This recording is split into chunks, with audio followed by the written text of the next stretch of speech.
And so they go out and they need to feed their child and they don't have money. So you maybe have to, they're put in a position where they feel like they either need to shoplift some bread or go hungry that night. I'm a reporter in New York City, and this is what I'm covering this Monday morning. I took this video at around 4:30 this morning outside the Roosevelt Hotel in Manhattan on 45th Street. This is actually on 46th Street, but I'm just showing on this side to show the line of migrants that are sleeping on the sidewalk. Now, these are asylum seekers. They arrived in New York City a couple of days ago, hoping to get processed at the Roosevelt Hotel. Now, this was an iconic hotel. It's been in movies, but it shut down about 3 years ago and reopened earlier this year as an intake center for asylum seekers. Now, this weekend, they were at capacity, so these migrants were left to sleep on the sidewalk. You can see the only thing separating them from the concrete is cardboard. Except for these folks here, you can see them sleeping right on the concrete, right on the sidewalk directly. If you've been following news out of New York City, you know that this isn't new. This has been happening for the past couple of months. There have been more than 93,000 asylum seekers that have arrived here in the city since the spring. Officials have said that this migrant crisis is costing the city billions of dollars, at least $4 billion, and Mayor Eric Adams is asking for more federal help. Here we are outside of the Roosevelt Hotel, and you can see all the illegals here. This group looks like they're from mainland Africa. I don't know how they got here, but this is an absolute mess. What a nightmare. And it goes all around the block, and they're lined upstairs, and they seem to go right on up into the top floor of the Roosevelt Hotel. Where's Eric Adams, swagger man with no plan? You think he should be here dealing with the mess he created? He wants a sanctuary city. He's got a sanctuary city, but I guarantee you he'll be at the Club Zero Bond tonight till the break of dawn. He won't be outside here at the Roosevelt Hotel dealing with the problem that he created.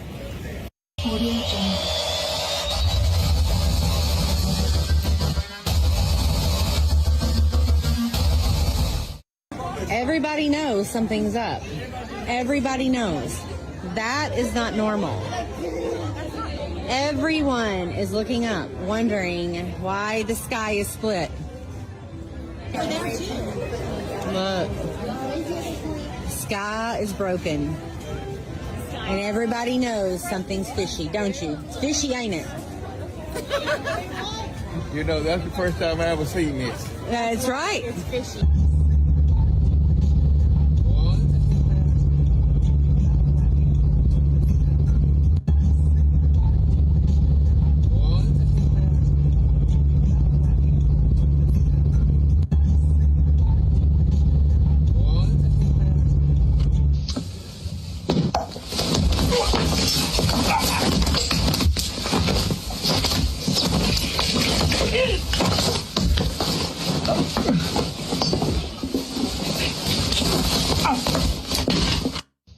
If your email inbox is out of control and you've given up sorting it out, a Baltimore company thinks it has a solution for you. Could this be the end of email overload? Could this be the end of email overload? Could this be the end of email overload? Could this be the end of email overload? Could this be the end of email overload? Could this be the end of email overload? Could this be the end of email overload? Could this be the end of email overload? Could this be the end of email overload? Could this be the end of email overload? Could this be the end of email overload? Could this be the end of your email overload? Could this be the end of email overload? Could this be the end of email overload? Could this be the end of email overload? Could this be the end of that email overload? Could this be the end of email overload? Could this be the end of email overload? Could this be the end of email overload? Could this be the end of email overload? Could this be the end of email overload?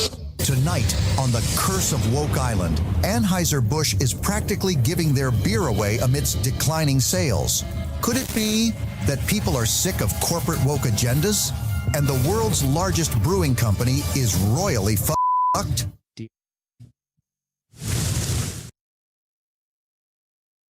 Oh, hold on. Let's kill the echo. All right, I gotta kill this. That should do it. Wait, is it still there? I hear a little bit. Hold on. Let me go to sound settings.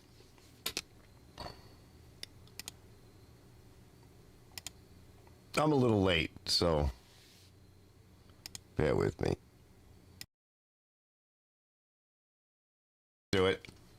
Yeah, could this be the end of email overload? No! It just goes to show you, fellas, that the news is crap, right? They're told to say what they're told to say. Now, many of you have heard of things like anacronyms or, things like that. I don't know if I'm saying that right. It's Bravo. Yeah, crack a beer. Yeah, go into my other computer. So many of you have heard of things like that. So there are things that are similar to that, like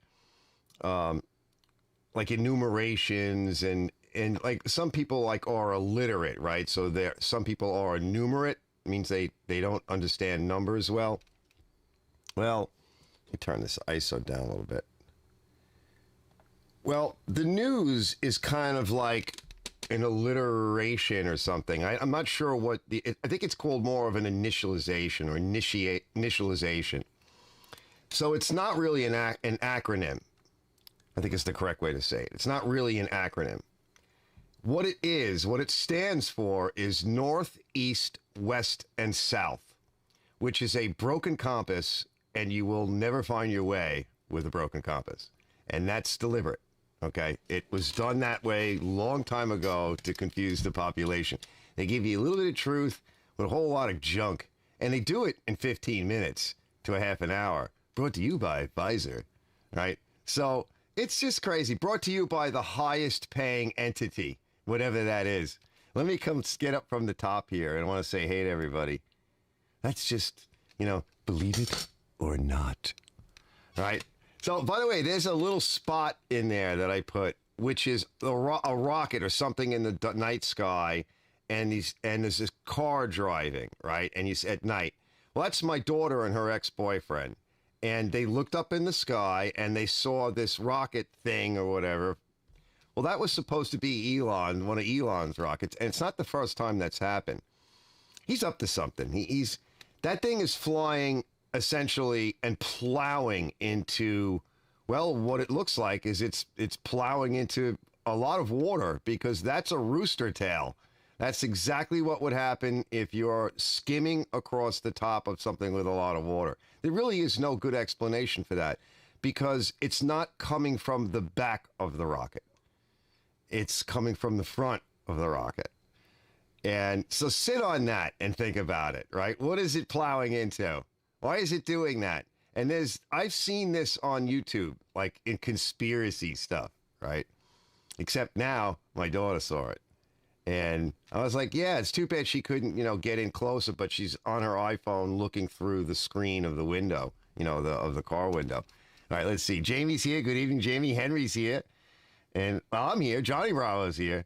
He says, waiting for the YouTube to finish his final destruction on the snap reall. We're going to check that out a little bit later. Check to see what he's doing with his snapper. And Johnny Bravo's here. He said, that's all right. I got to that. Johnny Bravo. He said, he was saying how it should be active by December 13th, right? Because when you do 4K, if you upload it to 4K, the upload does take longer because it's like a file that's like twice the size or more. But it also takes a long time to render. So it'll render. Not only will it take a long time to render on your machine and take longer to upload, but once it gets uploaded, it has to be processed, and it processes everything in SD, which is like 720, I think. Yeah, and then it'll do HD, which is 1920, and then it'll do 4K, and it's watchable kinda right away, but it'll be real fuzzy and soft. And if it's even in like SD or HD, because it's really in 4K, and it takes a while, right? I do some of mine in 4K, not all of them. Something like that I probably would, because it's like future-proof, and it's a little bit nicer, cleaner footage. Let's see, this is just kidding. SD is available moments ago. Yeah, the SD. Let's see. Bro says you got call outs at about 8:30 and 14:40. I asked him if it was all swear words. Yeah, okay. See, Backwoods is here. This is good evening. And let's see, it's good evening. Well, the chat. TJ's here. Johnny says, going to my other computer so as I can sit on the couch and crack a beer. I hear you. I'm pretty tired. TJ says, hi. Robert says, holy hell, my ex-wife's dad was a for-real rocket scientist, NASA resident manager at Rocketdyne in Los Angeles back in the 70s and 80s. We tried to get him drunk and spill, but he never would. No, they wouldn't do it. Eric is here. Hey, Eric. $45 snapper love. Eric gets the cool stuff for cheap. Because I saw another one the other day. TJ says, hi, John. The ignition bracket, lawnmower, and where is a drain plug for the Ryobi power washer? Okay. I told him to remind me. Let's see. No, I'll tell you, he's not going to spill the beans.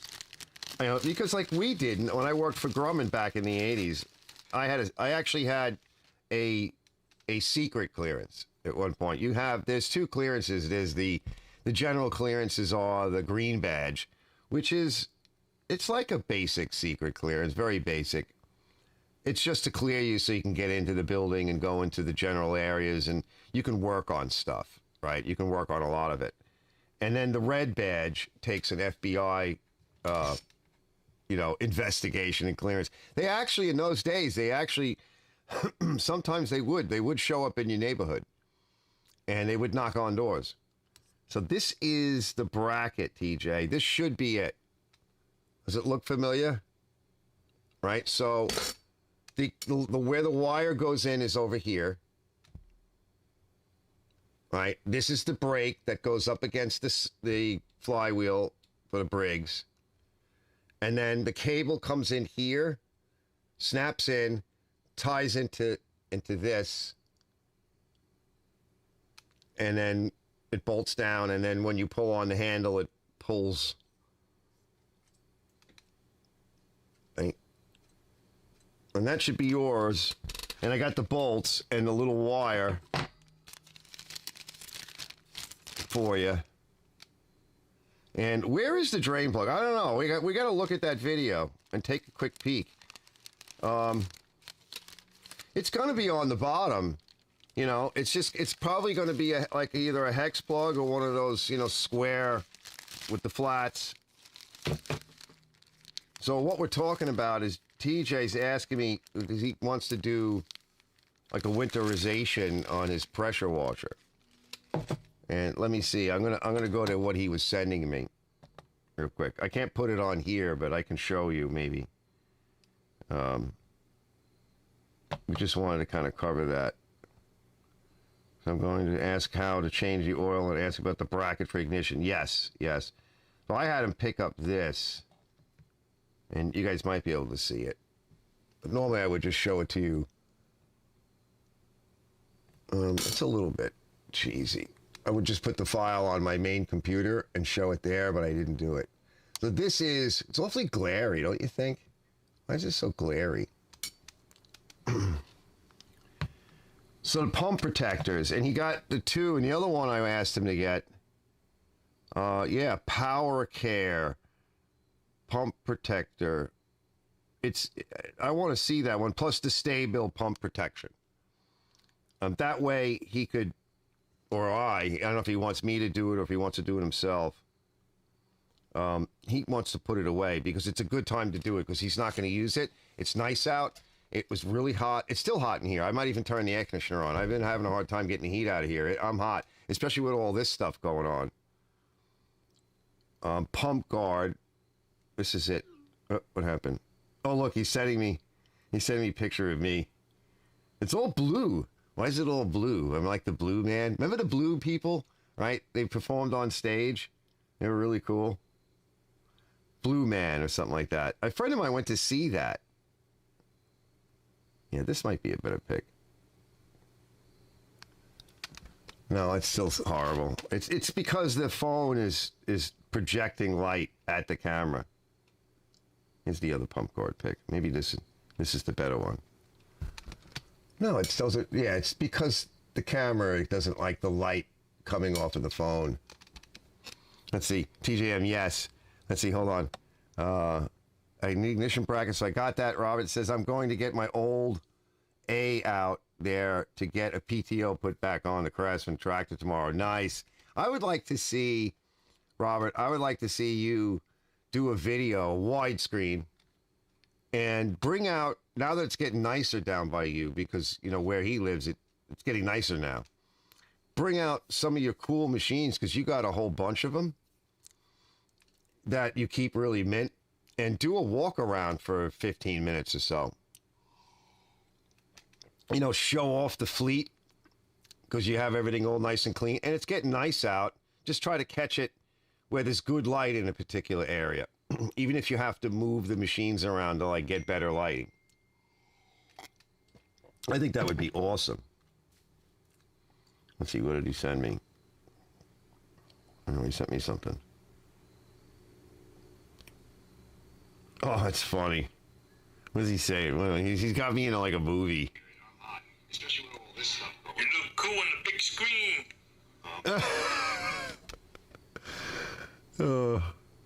I can't completely hear it. Let's see. What was the one that we were doing? I think he sent me a link. Yeah, he sent me a link to one of my videos. A Ryobi 2900 PSI pressure washer, Kohler engine tune-up, valve adjustment. Because the Kohlers are a little bit different. Some of them actually have the stupid thing to drop the oil underneath, which I don't know why you would do that. You'd have to make a hole. Let's see if I can find that at some point. I'll go check on Arch's Garage. So Robert says, yeah, the Blue Man Group. Yep. And PTO back, TJ. Yes, Blue Man Group. And I got the bracket. And you got to remind me about that bracket when you come by, if and when you come by, whenever that is, because I almost forgot about it. And then I was like, ooh, I was cleaning up in here. And I thought, well, maybe if I find that bracket, I'll put it someplace, you know, out more in my way. That way it doesn't get buried into something. And that's what I did. And when I mentioned it to you today, it was because I did that. And I was pretty sure I would kind of figure out where it was. Let's see. Robert, now let's walk around my machines. He says, I'll do a walk around, Robert says, on my machines, if I can get my old at out there and do it.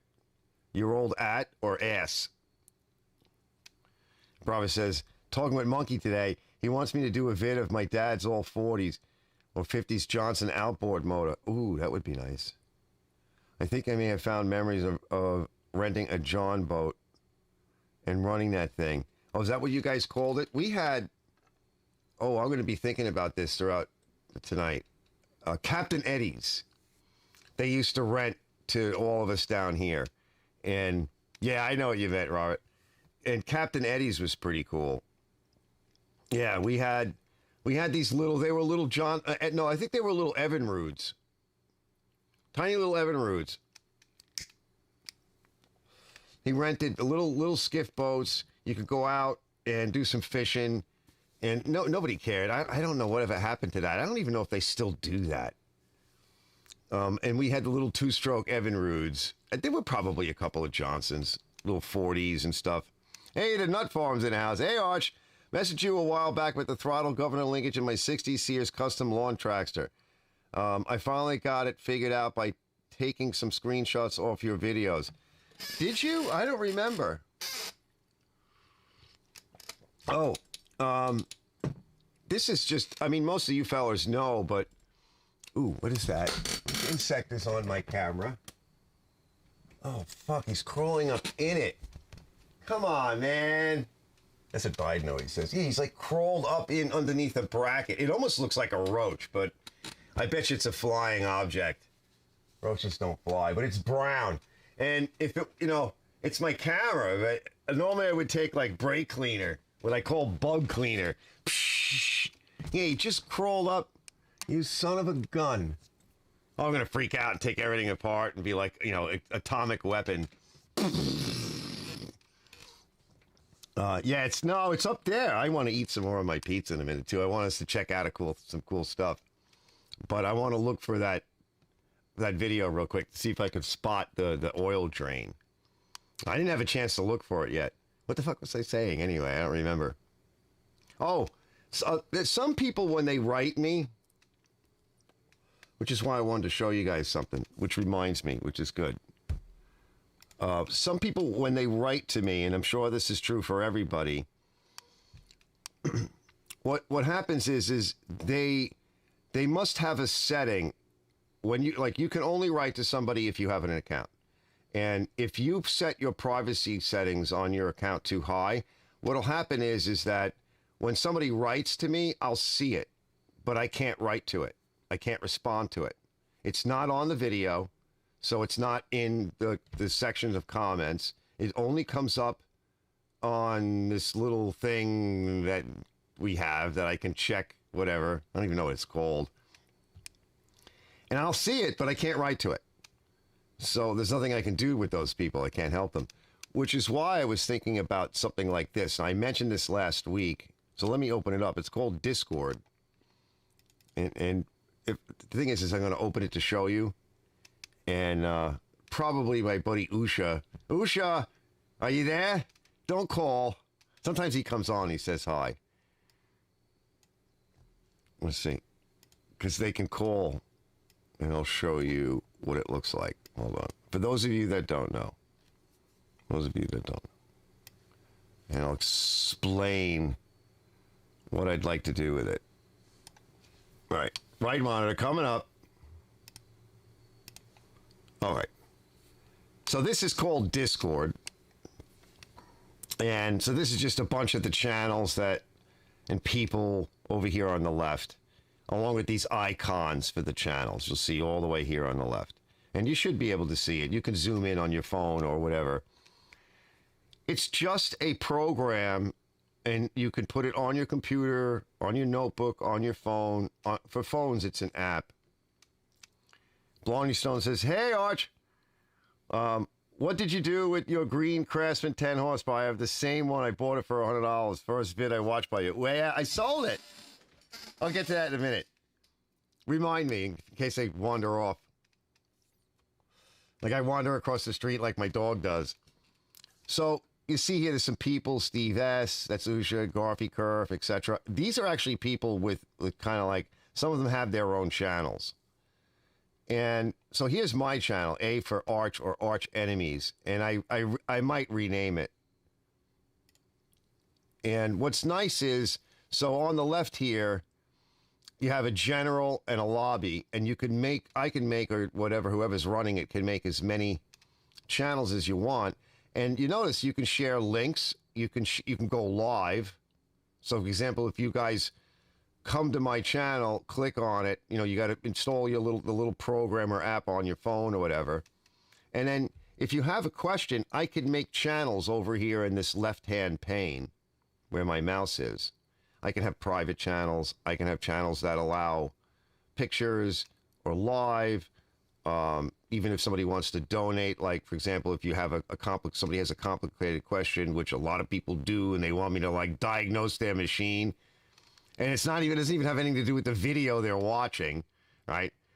So I can set that stuff up over here, and you can see each other if you want. You can just chat through the headset. You can actually go live and point your phone or something at something so I can see it, or even the rest of us can see it if I bring this into a live. And in the main body here are just some websites I popped up, right? This one's kind of funny, right? Just to give you an idea. And see, it's opening up in YouTube. And let's see. Now I hear it. You may not hear it, but I don't have this set up for audio right now, but you could just see how it moved around and did its thing. And I think it's kind of neat, right? All this different stuff here. You can share websites and pictures, and you can't do video unless the video is on a web host of some kind or YouTube or something, because the videos are too large.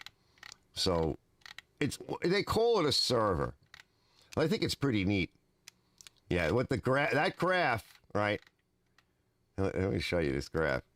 Hold on. If I open it in YouTube, watch on YouTube. Hold on. Wait a second here. We'll actually play it in a minute. Let me skip ads.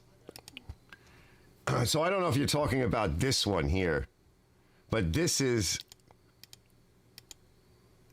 funny. Hold on. I was gonna kick out of this stuff.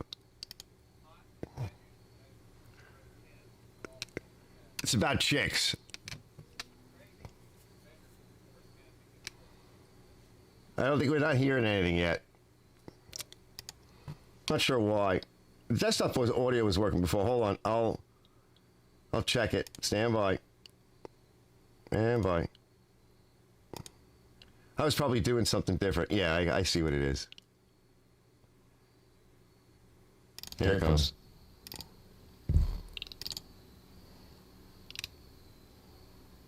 The situation that you may be in or want to be in. Okay, let's take a look at that right now.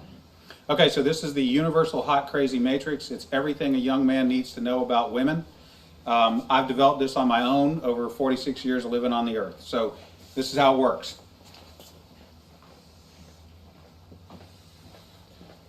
You have your crazy axis and your hot axis. Hot is, as usual, measured from 0 to 10. We're all familiar with that. Crazy is measured from 4 to 10 because, of course, there's no such thing as a woman who's not at least a 4 crazy. So you got 4 to 10. This is your hot crazy line right here. Very important that you keep in mind where the hot crazy line is. As a rule,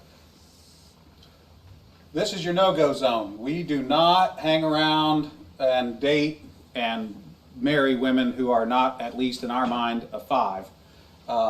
So this is your no-go zone. You don't go here. We just rule this out. Life is better this way. Yeah. That's the way it is. All right. Above a 5 and to about an 8 and below the crazy line, this is your fun zone.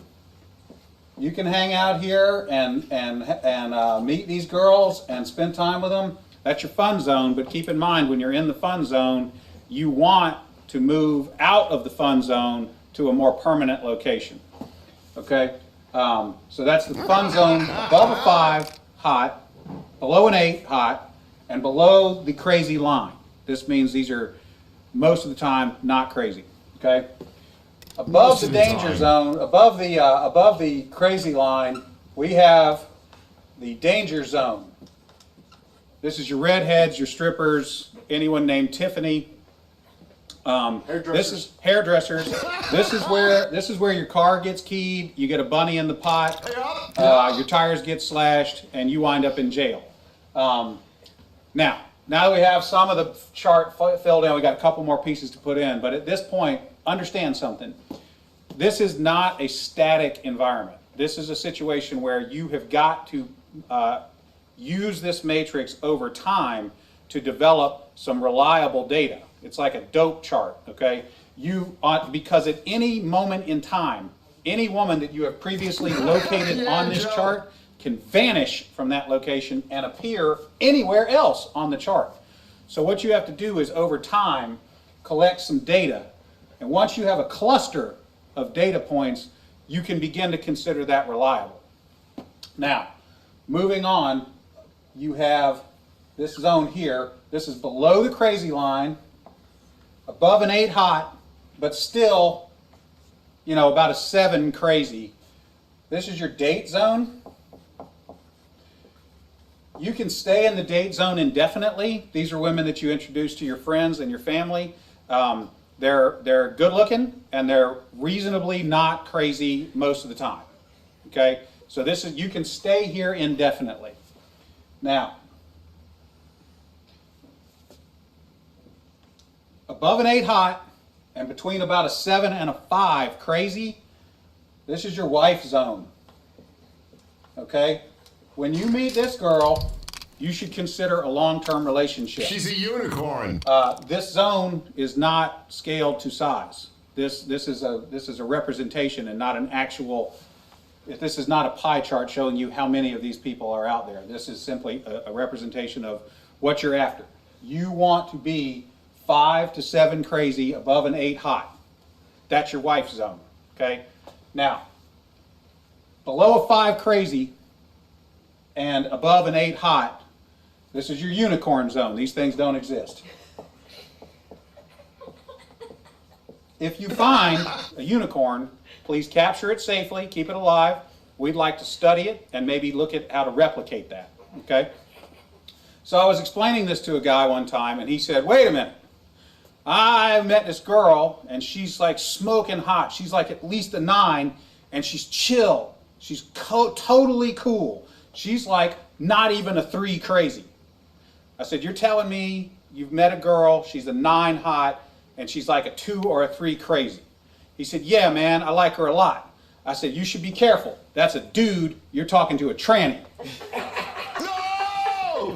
So you got to be careful, because down here, below a 4 crazy and above an 8 hot, you're probably talking to a dude.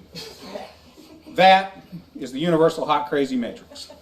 All right, Dana, that was pretty good. Now, let me ask you, like, for the women watching, is there a male version of that? I mean, would it also be? Oh yeah, it's a little simpler. If a dude is super hot, okay. Yeah, it's a little simpler, but we can do it real quick. It doesn't take very long at all.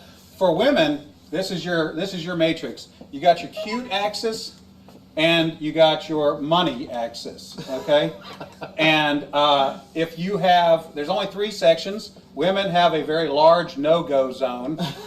This is for dudes who are neither hot nor have a lot of money. You'll notice over here, this is the husband section. Once you cross a line and have sufficient amounts of money, it is no longer relevant how hot you are. And then women have a fun zone here where a dude is broke but hot. That is the cute versus rich matrix for women's use. There you go. That's awesome. Remember, your responsibility to be ready to date hot bitches never ends. Oh my God! Hold on, let me come back. Oh, that is so beautiful. Let me cancel the echo. Yeah, the unicorn zone. That's awesome. So let's see. Bleach is here too. Let's see. Joe says, I like the fun zone, free to have fun and no restrictions. Yeah. Robin says, I'm too old and ugly for a woman to be with. That's actually not true. Joe, unicorns don't exist. We're all laughing. TJ Bleach Piece says, hey, when is Jesus breaking out the crazy weed girls? Yeah, all right. Let me close this out. So the idea, and hold on, I want to go to my channel, and I want to see if I can, while I'm chatting, if I can find the video that TJ's talking about, so I can just take a quick look for him, and to figure out what the hell he's talking about. So Bravo says money trumps and age or hotness. Yeah, because like I like to say to people, like at my age, if I had money, all right, because I'm a little weird and crazy. If I had money, I'd be the guy up on the hill who's a little eccentric. Now I'm just a weird, lawnmower dude, who's just crazy, old and out of his mind, like an old perverted man, kind of thing. So if I go to my playlists, let me bring you in on this. Anyway, so just to back up a little bit, fellas. So I played that, and I showed you the Discord thing, and I played it kind of out of Discord. So imagine sharing stuff. I could have a channel where people can share, whatever. If you're working on something and I say to you, I want to see it, whether you have a YouTube channel or not. That's the nice thing, is you don't have to have a YouTube channel to use this. So if I said, I want to see what you got because you mentioned it on a live or something, or on one of my videos, let me see what you got. Go to my description, go install Discord. I've been using it for years, for gaming usually. And then you can navigate to the whatever channel within my Discord server, whatever little channel that you drill down to, and I might have one that's like shared pictures or shared YouTube videos or whatever. I don't know. I got to figure it out. And then you could post to it. You can ask questions. You can put a clip. And even like you could go live. Like you could say, here, if I'm on, I could be like, all right, go live. Take your phone, go to Discord, press the live button, aim your camera at the stupid thing you're trying to talk to me about, and then stop, and then come back, and then we can actually chat, voice to voice. And I can even have a party line, which is like another little sub-channel where people can come in and talk to one another. I don't even have to be there. You can leave messages without me there. You can do a lot of this without me there. And I think it's just kind of neat. So that's coming up soon. And I actually just kind of used it right now, tonight. I think it's pretty neat. All right, now what the hell am I? Let's see. Bravo says, money trumps, yeah, deficiency in age. On the guy side, yeah, Bravo says. Malice says, I tried to find your Discord account there, Archie. Yeah, it's Arch Enemies. I don't even know how to find it. Oh, there's my daughter. Hold on. She's having a hard way to go with her car. Let me say hi to her.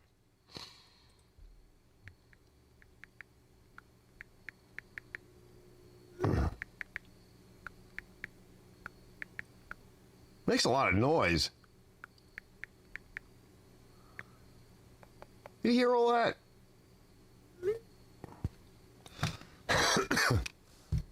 Yeah, let me go to the right monitor. Let's take a peek. So just as I like The Last Boy Scout with Bruce Willis. Get a dog. Yeah. Bleach says, what is this money I heard about? I hear it exists, but never seen it. Yeah, I know. So if I go to playlists, I need to go through my playlists because I don't think they're set up well. They were set up for, when I first started, kind of, and I really had no idea what I was doing. I mean, they're not terrible, but it's time to tweak them. I would think I have something with regard to pressure washers. No, I hope so. Let's see. I mean, TJ found it.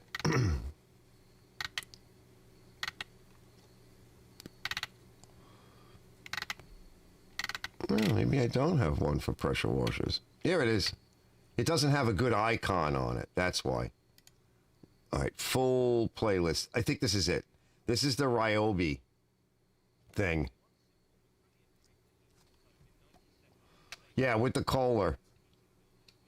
Let's skip the ads. No, good. We can make fun of this. Good. We can make fun of it because it's an older video when I first started. My daughter says hi to everybody. So let's see. Let's just kind of scroll through it. This was done with a camera phone, one of those cheesy camera phones I was telling you about. And I did not behave with it. I didn't have the lighting right. Can we see? So it's a Chonda clone type scroller. Well, it's got to be there somewhere. Usually we just dump it here. So you see over here, TJ, pay attention. You see where my left hand is? There, that white cap is the dipstick. You're going to have to dump it there, and you're going to make a mess. Isn't that nice? Let's see if TJ's still here. You should be here. I want to make sure he hears this and sees it. It's literally right there, right where my pinky is aiming at. Yup. You're going to be making a mess. Yup. Isn't that nice? They did that nice for you. See? What a piece of crap. Here, let's listen and watch like a minute or two of how lousy Arch was. Sometimes that's a pain in the neck. Yeah. Oh, yeah. All right, guys, let's do the plug. I wanted to show you the plug. This is the plug that came out. It's washed out. Right? Look how clean that was running. Now that's sweet. All right, it's basically fine. Okay, this really nothing wrong. Let's just put a little bit of, check the gap. And let's just put a little bit of, I'll just run this on the wire wheel. It's clean, just shove it back in. What are you doing? And so that'll be done. We have the top. Who's going to know? 4 won't fit. Oh, we're doing. So let me That's not terrible. And I checked this one. This one is not quite where it needs to be either. And the audio is okay. Put your finger. Part of your adjustment. See, that's washed out. Machine, they should have an adjustment done anyway. Because dirt and water. Okay, that's not terrible. Let me come back. Oh, easy there, fella. That was before I was editing. Hold on. So TJ, did you hear it? He goes, now I'm bringing it to you. Yeah. Let's see. I told my daughter I missed her. So she says, Miss you, I'll be there tomorrow for a bit. My car is with the dude from Hyundai. Yeah, she's having car problems. It's really misbehaving. It could be yet another alternator burning out. It's like 3 of them so far. I know what. So, this was before I was editing, and I think a couple of weeks ago I showed you one of my first videos, which was just atrocious. You couldn't see anything, it was too dark. And I was like all over the place, right? Like, hold on! Now, this one is probably with this cell phone. Right here. The one that I often talk about. I have 2 of them, right? So this one, now, like if you look at this shot here, I'll come back. Let me go full size. That's not terrible, but it's a bit washed. I can handle that now. I can deal with that kind of stuff now. Let me come back. In my editor. Like right now, it's a little washed. I'm going to bring the ISO down a little bit. Because depending on whether I'm facing that light or not. Yeah, we can come down a bit more. It doesn't be that bright. That's better. So I have more tools at my disposal, and I understand. But what I did do was I started just saying, you know what, mount it to a stand and just point it with as much light as I could get. And the nice thing about having a lot of light is in edit, if you want to adjust it, you can, because the information is there, because it's in the light. It might be washed out, too bright, but there is actually information there, as opposed to the dark, where there is no information there. Dark is dark, there's no information in it. If a camera takes a dark image, there's nothing you can do. You could maybe try brightening it a little bit, but the bottom line is there's nothing there. If it's too bright, you can tone it down and edit. But I really wasn't editing, not with DaVinci at that point. Let's see, is that my daughter? Hello, my daughter. Christina Marie says hi. That's my daughter. I've joined. We were just talking about you. She says, it's a Hyundai something LS, that thing. What about the Hyundai? Yeah, we were just talking about it. It's like you could be on your third alternator. So one of the things that was happening to her is the tachometer stopped working while she's driving. And then she said, I'm doing 70, but it doesn't feel like 70. And it would stall, and she couldn't get it out of park or whatever and restart it. It was a hard start. Let's see, I'm trying to think of what the other things were. Yes, yeah, I'm the daughter. I'm like a whole bunch of other folks. Yeah. Yeah. Because that's me. I'm the daughter with the car trouble. Yeah. It's a Hyundai Elantra. Rose is high. We'll see tomorrow. So she dropped it off at the mechanic who does nothing but Hyundai, pretty much.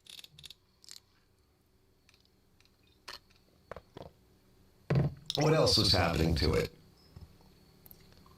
Didn't feel like it was going fast enough up a hill. I still think she needs to service a transmission because that's one of the symptoms. Driving and not really getting the speed you want.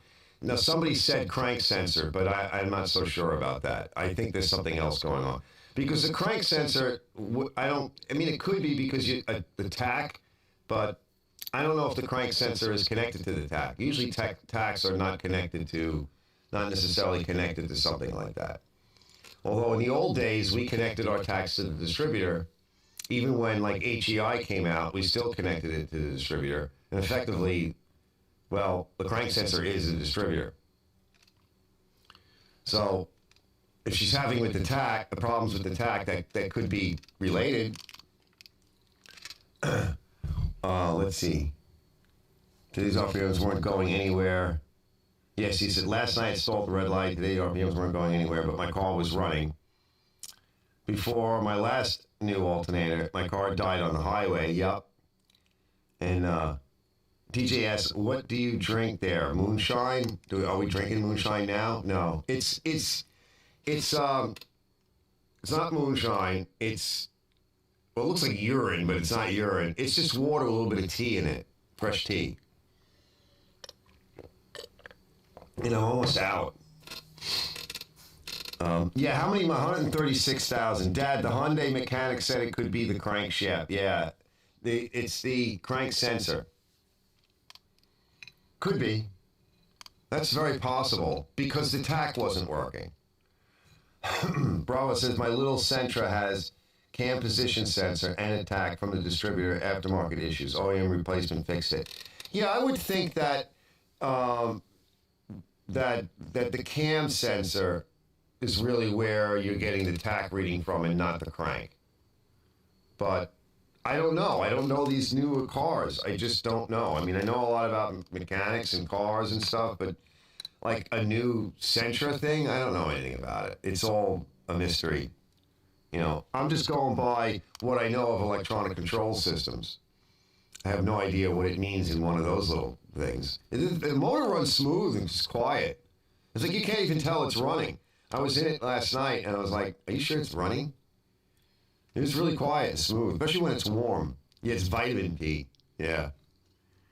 Yeah, that's nice. So I wanted to show you guys what I was up to. So I think I covered. So TJ, you got what you need. I covered TJ. I wanted to cover some of the news. In today's news, everything is going crazy. Did you guys see everybody like packing in over there in Manhattan, right in New York? I don't know if you guys saw that. Go back and look. This is the craziness that's going on. What are they going to do with these people? It's already started getting cold. We just happen to have had a warm spell. Like we call an Indian summer up here. What are they going to do with these people when it gets really cold out? What are they going to lay there and freeze? That's not acceptable. This is a serious problem. She says, stay tuned. Yeah.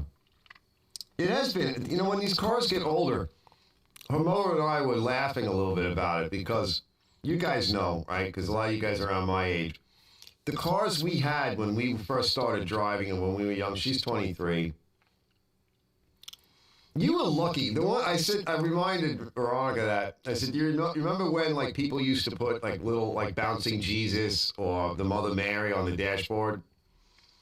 I said that was serious because you needed extra help because these cars, they would stall, they wouldn't start right, they would start and stall. If you had to have the choke just set right, you had to wait till the engine warmed up. If they got too hot, on a hot day, you had to let them cool down because you get vapor lock. It would not like restart. We had the Pinto with the ignition pin that would, if you got hit from the rear, the car exploded. I mean, we had some pretty crappy cars. Like, you really kind of had to know and be a little bit more brave. It definitely wasn't a guarantee that your car was going to start on certain days, or it might give you a hard time. Batteries always died. The oil was crap. And I remember, I wasn't alive in the 50s, or around really for the early 60s. But I read a whole bunch of the Mechanics Illustrated, I think it was. My friend Don passed away. I had to get rid of some of these books because they were all full of bugs. Those little mites. But I read a lot of them.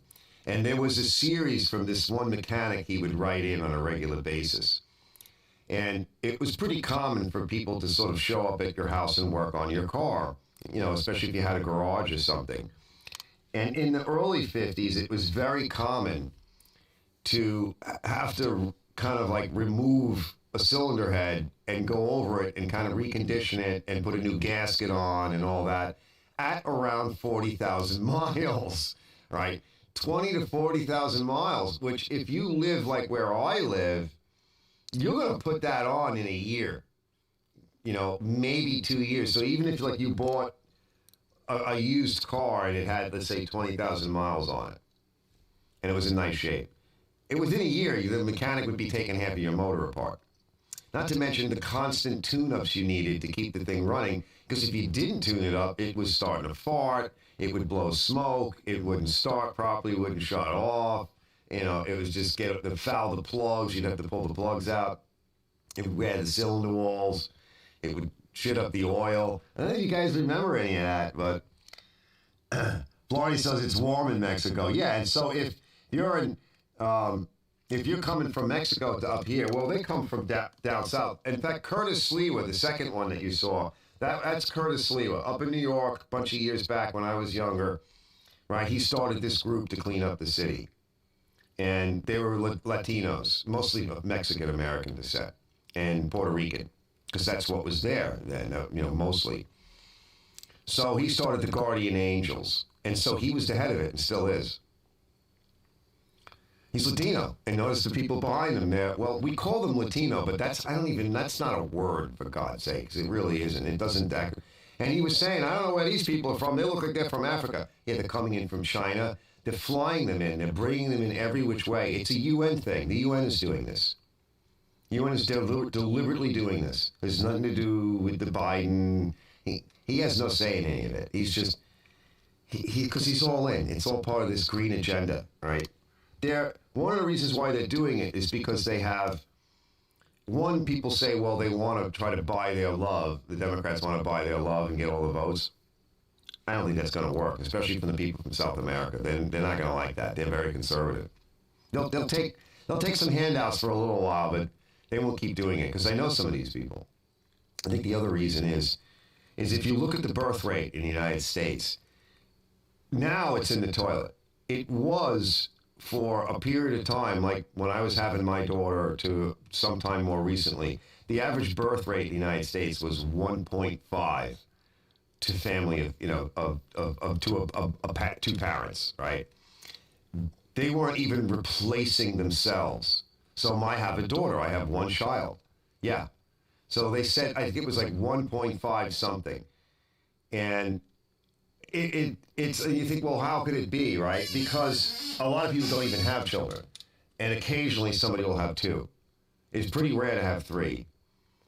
And for the longest time, the birth rate was really low. And it has a lot to do with the crap in the food, the stuff that's in the air, the stuff that they spray on the food, the stuff that we eat, that we go out to eat, the stuff in the bagged food, right? Literally, it's in this stuff that they inject you. They did it deliberately. They did it because they've been saying for the longest time that there's too many people. Unfortunately, right, what happens, and even Elon Musk said this, right? Eventually what will happen is you have a crisis, because you won't even have enough people to run a country. There won't be enough.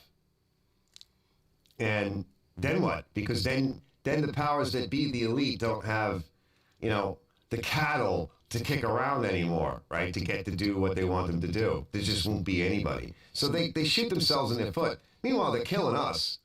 And these people are not exposed to a lot of that stuff. And I don't know if you remember during the CVID, they were coming through and they asked Kamala Harris, right? I don't know if you remember this, but they asked her, it was on the news, and they said, but they're coming through without any of this or any of this. And she said, Kamala said, that's right. Drop the conversation. That's right.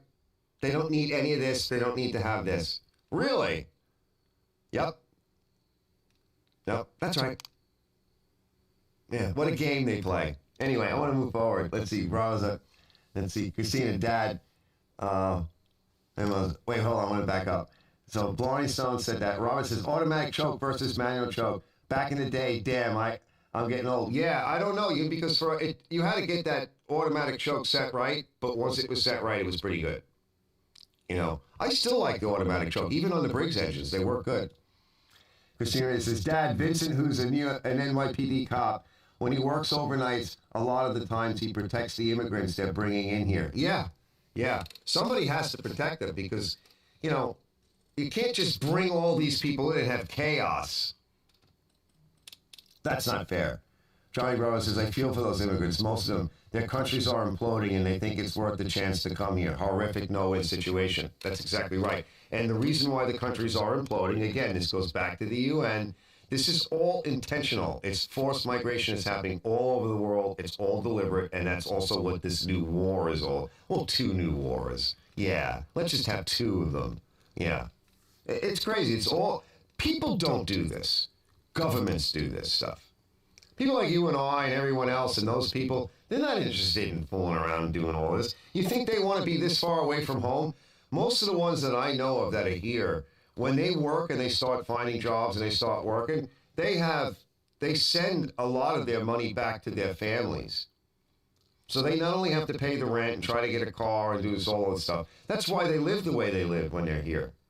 And they get a little greedy, though, when they start to become a little bit more successful, and then they learn, right? Because I know some of the ones that have been here for 15 years or more, they're totally American. I mean, they're completely Americanized. They're totally American. Like my friend Juan, he doesn't like what's going on. He's been here for a long time. He just had some of his family up. I met a lot of them. And he's not happy with what's going on because it's not good. It's all for the wrong reasons.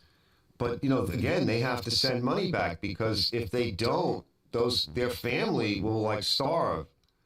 So it's just horrible.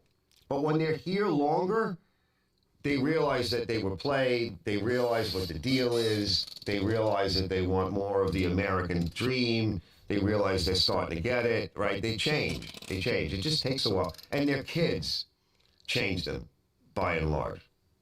Because I've met some of the kids and whatever, and it changes them, which is good, because that's every immigrant, including us, because we're immigrants. I don't care whether you're born here or not. You came from an immigrant family. Last I looked, I'm not an American Indian. And by the way, I live on an island. Every street, well, every town, and so many of the streets are named after them. So they were here first.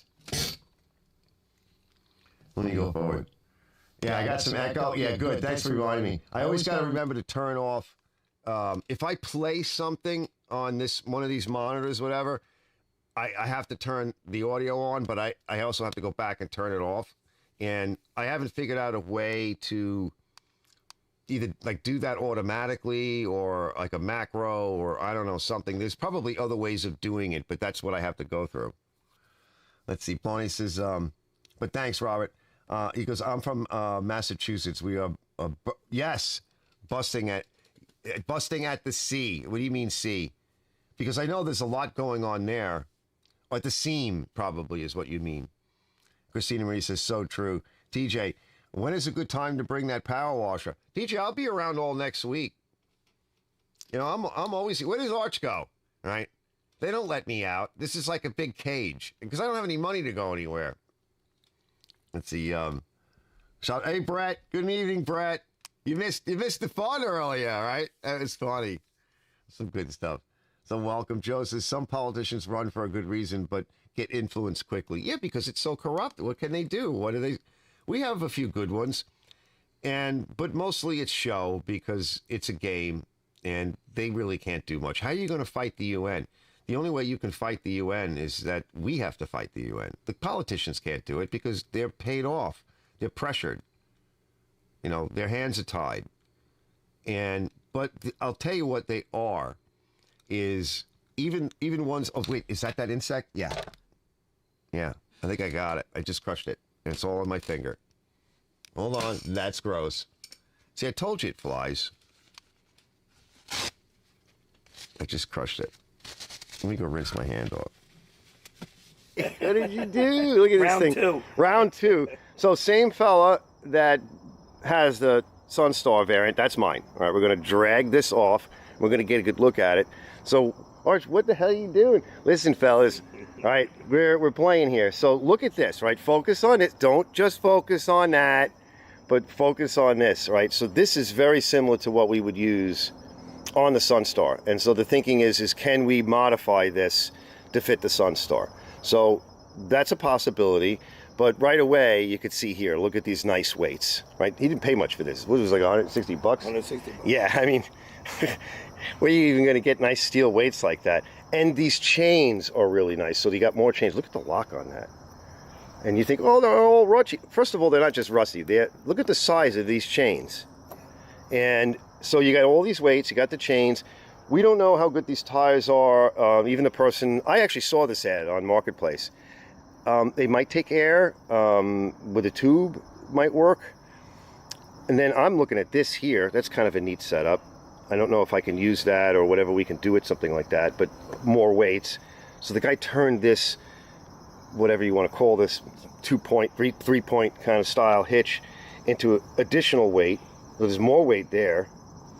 And we'll get a closer look at it. The pan is rotted. Yeah, all that's good. Wait till you guys see the whole thing. Then we've got this like 17, 18, whatever horsepower Briggs, which he says turns over.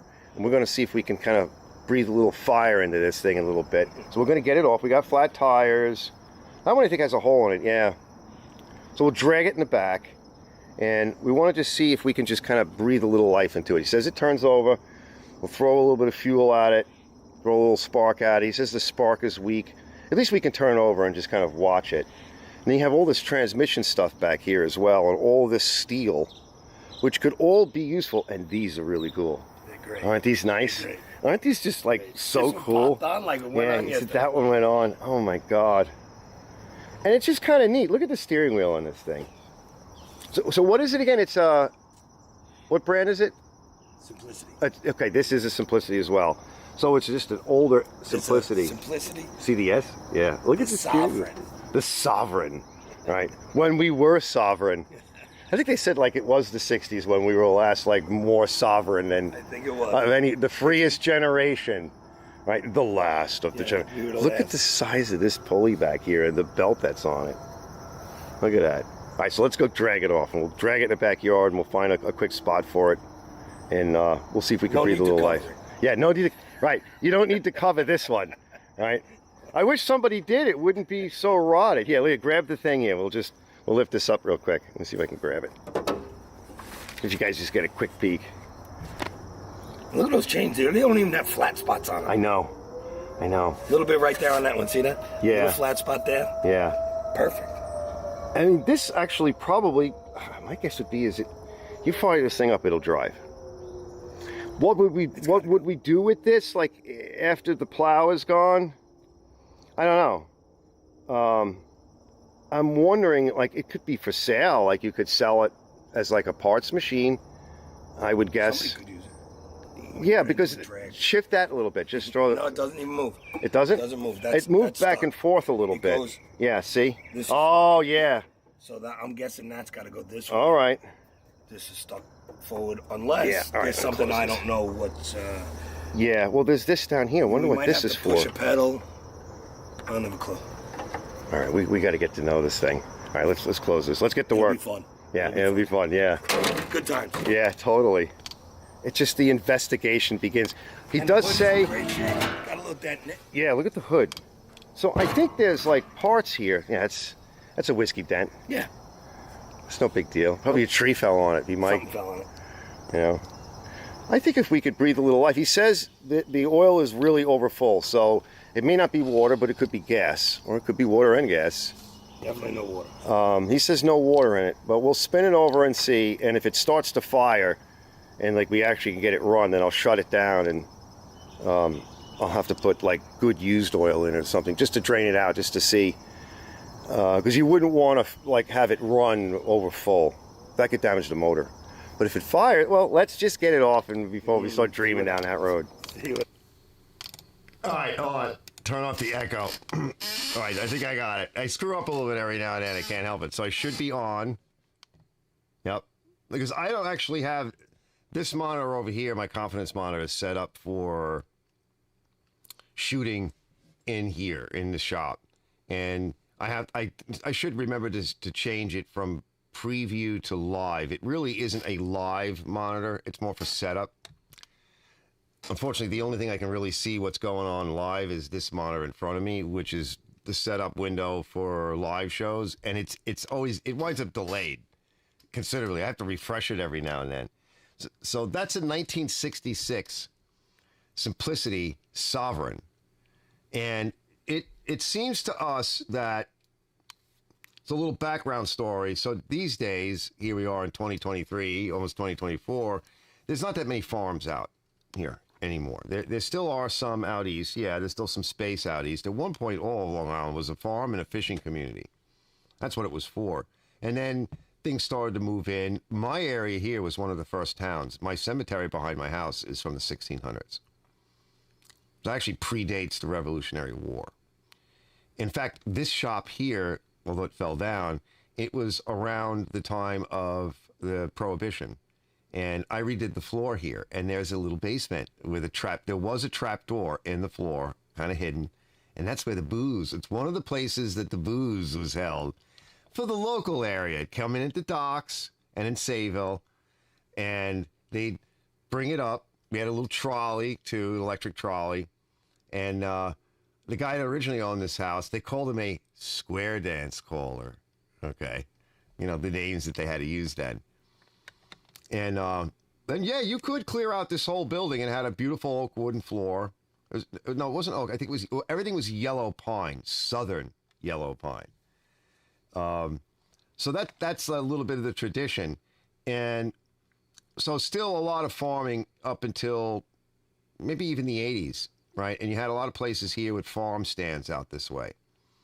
And a lot of times what would happen is like you had a farm with a lot of acres, and a farmer, he might get to the point where I'm like, you know what, I'm just going to have a farmer come in and we'll hay the field or whatever, and I'll plant an area for myself. I'll have my chicken coop, you know, the infrastructure, chicken coop, road, house, you know, this or that. And then what winds up happening is your big equipment's out there in the field, but it doesn't fit everywhere else. You need something smaller. And they would pick up machines like this, either new or whatever, and they buy something new, and they would relegate a machine like this. You know, the deck wouldn't work right, or something happened to it, and they were like, you know what, we'll just put the plow on it. Sometimes you just see a rototiller, you know, a tiller mounted to the back, and if you bought another machine from your neighbor or somewhere else or new, you'd dedicate it. You'd leave the old one outside somewhere, and it dedicated it. And it just stayed like that. And it's nice because you don't have to change implements. You know, people think, oh, I got all the implements. Yeah, but you got to constantly change them. So it's 57 years old. Yeah. Tractor, right? Like my daughter always says, tractor. Christina, tractor. A new tractor. Right? So I haven't paid anything for it. He just basically gave it to me and said, I want some stuff from it. And can we take the front plow and mechanism and put it on the front of our type Simplicity Sunstars? And yeah, with some modification. It's not as beefy as the one that comes on the Simplicity Sunstar, but it's a similar design. It's still Simplicity, and it's still damn beefy.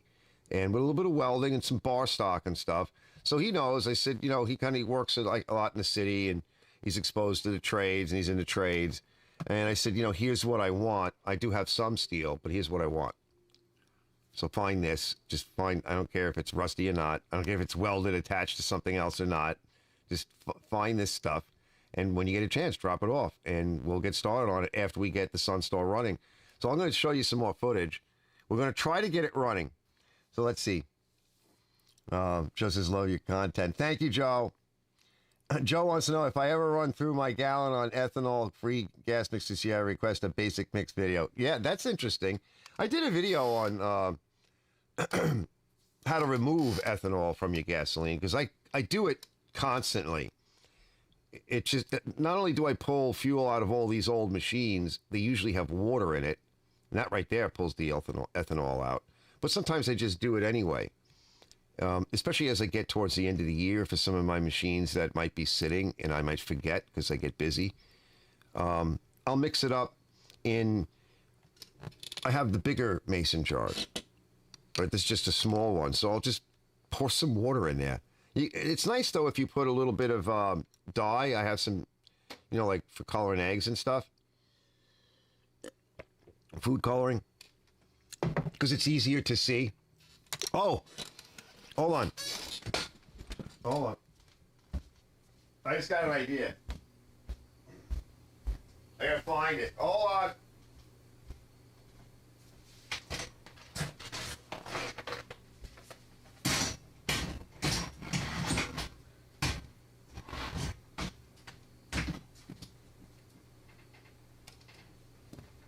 I'm trying. It's heavy.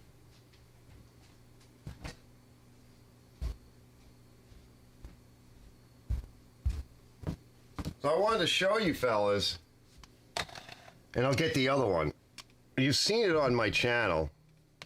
I'll show it in the camera in a minute.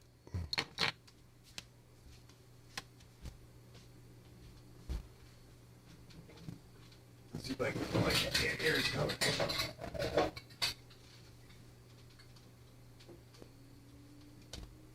Here it comes. I'm coming. So last week, Brett and I and a few of the other fellows, we were talking about, wow, this thing is filthy. We were talking about suction tools, right? And I mentioned, and sometimes you see me use it, right? So I have the Venturi style, okay? I don't know if this camera would show it any better.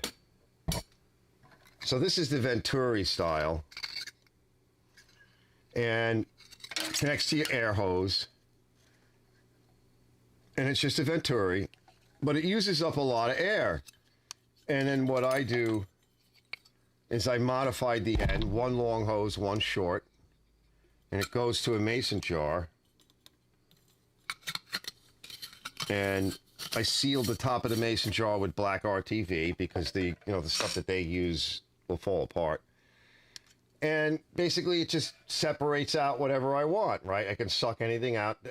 Generally I check every machine that comes in this way. And I can see, is there water and junk in the gas? Right? Move the camera a little bit more.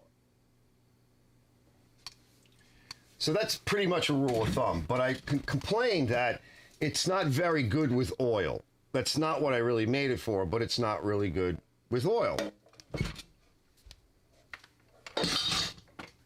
Well, we were talking about that, and like, what else could we use? And then, like, that night, I got to thinking, and Brett was talking about some stuff, and I'm like, you know what? You can see how dirty this thing is. This is my old AC vacuum pump. And I used it last on my Nova, I think, to pull a full vacuum. I put like a vintage air system in the Nova. You know, nice scratch, sanding style pump and everything, and I sucked it down, and it gets it down really low, almost to within the same spec as like a brand new one. But it's a very big, strong motor with a really nice pump on it. And I'm willing to bet that if I go with a little bit bigger hose and a different kind of a capture vessel, I could suck the chrome off a bumper, right? So that's what I was thinking. And you can see how kind of beat it is here. Let me try this camera. It's just dirty, and it's getting old. And it was, what really reminded me too is that Juan was here the other day, and he had a vacuum pump like that in his truck because he's a scrapper. Unfortunately, it was missing the motor. It was just the pump section. So I was like, I don't want to fool with it. But yeah, I thought that would be cool. And I wanted to mention that to you fellas and Brett. Let's see, let me back up. Yeah, 57 years old. Johnny Brothers is 66. I was 16. Wow. What a time to be a young man. Sexual revolution, burn your bra, free love, Vietnam. Yeah. Yep. And 66, we were still on the gold standard. So money was actually money until Nixon, took us off of it. And as eventually they're like, well, now what? Now what do we do? It's a complete fiat currency. And then I forget who it was, but they came up with the idea is that, well, we'll shake down the Arabs. We'll go over there and we'll tell them, we can protect you or we can knock you out of the game. You just got to make sure that all the oil in the world is traded in dollars. Yeah, we shook them down. And now they're like, nope, not anymore. You're done, America. We're not doing that. We're heading over to the BRICS nations. Let's see. Brett says, watch, she'll type that for us in all caps. Just kidding, Christina. She's probably already asleep or something. Let me check my phone in case she said goodnight or something. I don't know. She might have already fell asleep. She's tired. Let's see. Fleet says, trapped her money pits. Yeah. Mason Mooney. Hey, Mason. Can you make a video walking through wiring on a snapper? I actually have a video on that. It's in the folder for snappers and small like tractors and stuff. There is one episode where I go through cleaning up the wiring and showing you what I do to clean up the wiring on the snapper, clean up the connectors. I take you down over to the little solenoid, battery connections, some of the, I think there's really only like 1 or 2 safeties on the whole thing. It's really a simple system. Over to the starter motor and everything. So it should be up there on the folder. I do need to reorganize, like I was saying earlier, my playlist, because I've added a lot of videos since I started creating playlists. And I do need to kind of subdivide them a little bit more. Make them a little bit cleaner, you know. Mason Mooney says, though, making a video walk, though or through? Walking, yeah, walking through. You need an R in there now. You're almost there. One more time. T-Please says, Snapper Money Pits. Yeah. Morning, boys and girls. Monkey Wrench is here. Monkey says, good morning. We were just talking about you a little while ago, Monkey. We were just having some fun. So let's go back to the next. So what I'm going to do at this point now is we're going to get it off the trailer, and I'll try and scroll through some of it because this is all raw cut. And then we're going to see if we can get it running. But there is a problem with it, and I want to show you fellas and see what you fellas say. And I think I have a couple of solutions. So let me get back to, yeah. Last we heard from T is when I was screwing up, not putting the video through, and all you heard was the audio, and she told me to cut it out. So let's see if I can get it right this time.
All right, we got a battery hooked up to it. Let's tickle it. Let's just see if it spins over. It says the choke works too. The choke is off, right? And then just press the button. This is the same button that's on the cars years ago, like Brights. I had a truck that I did that too. No shit. Oh my God, that's what that button is. I'll show the bells in a minute. All right. Yeah, high beam, low beam. Yeah. Oh my God. Uh-oh. I heard it click. We might want to spin it over with the plug out. It's a little cranky. Yeah, she sounds like there might be something in there. All right, let's disconnect it. And I'm going to pull the plug. There we go.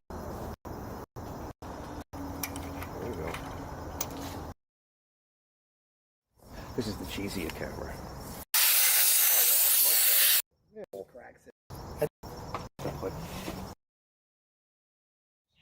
Oh, then he comes far up. All right, let's see what we got in here. See what we got. It's gonna see now that it's gonna dump everywhere. Well, it doesn't look too bad. Look, you can see your finger. Yeah. Yeah, it's definitely over full, so we'll let it bleed out, which is good. The oil looks good. Like you said, there doesn't seem to be any water in it. And it is over full, so let's let some of it come out until it goes down to about level, and we'll check back in a minute.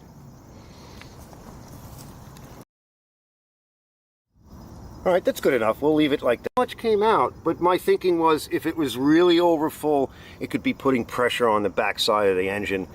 What I could do, since it still is a little full, is watch. I'll just tap it over, but let me move the camera because it's going to vomit.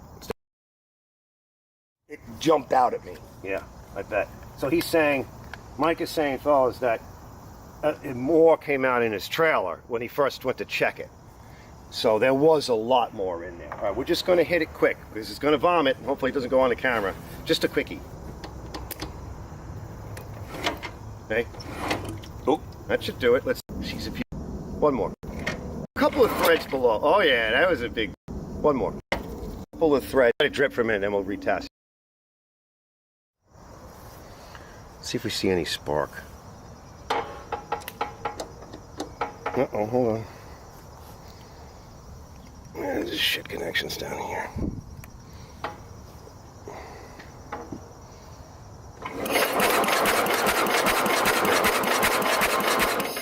No, there's no real good spark there. No. We'll play with that another day. I want to do. And then we'll turn it guys in a little close. Just get in here. There it is, fellas. Oh god, it looks like crap. Here. He's on it. I'll show you in a minute. Alright. Trying not to get. It's getting closer on that. Probably should go get my. And I'll bring you in closer. Hey, even the head. Alright, now just kick it over. In fact, what I'll do, hold on, let me set the camera. I want the fellas to see this, so I'll cut out this part. And then, yeah, wait, hold on. I want to be able to see it too. Alright, Mike's going to turn it over. And what we're looking for is to see that that's moving. Go ahead, Mike. Yeah, not really. Notice how it's not really moving. Okay. Alright, stop it there. Alright, let me see what I can do.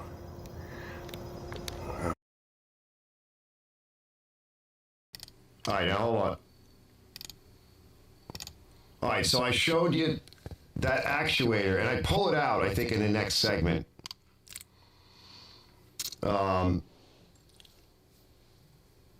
Let's see, let me catch up.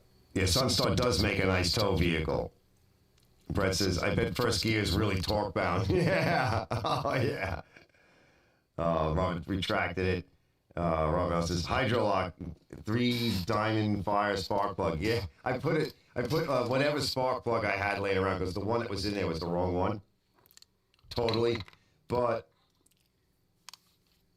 that the actuator rod that goes between the points and the cam lobe, to fire the points, it may be worn. And I pulled it out, but it wouldn't come out all the way. And I didn't want to screw anything up, right? So I was fooling around it, and there's no way. I tried to adjust the adjuster, and it moves in and out. The adjuster moves, but what'll happen is you'll get it to where the points kind of open, but they're not going to close because I think it's possible that the actuator rod is worn because it's a softer material than the points, the steel arm of the points, and the steel of the crankshaft or camshaft or whatever. I don't even know. I've never been inside deep with one of these motors. And I have possibly another one, and I'll show you guys that in a minute. But yeah, I know. Thanks. I have the echo. So I want to try to get back to the video, and then we're going to cut to something else. Thanks, Robert. So there's nothing else I can do from here. So I'll show you a few more things. We're going to do a compression test, and we're just going to do like an overall sort of spit check of the thing. But I do have another motor, and the other motor is actually up on my YouTube channel, and it's basically the same motor, maybe like a 17 horsepower. And it was on a generator. and I took the generator part off of it because it's really old, and I threw it on the back of the Sunstar for weight. And what I did was I put an E-Series ignition coil on this engine. And there's some stuff you have to go through to do it, but it runs, and I want to show you that later. So we have a couple of options here. So let's get back.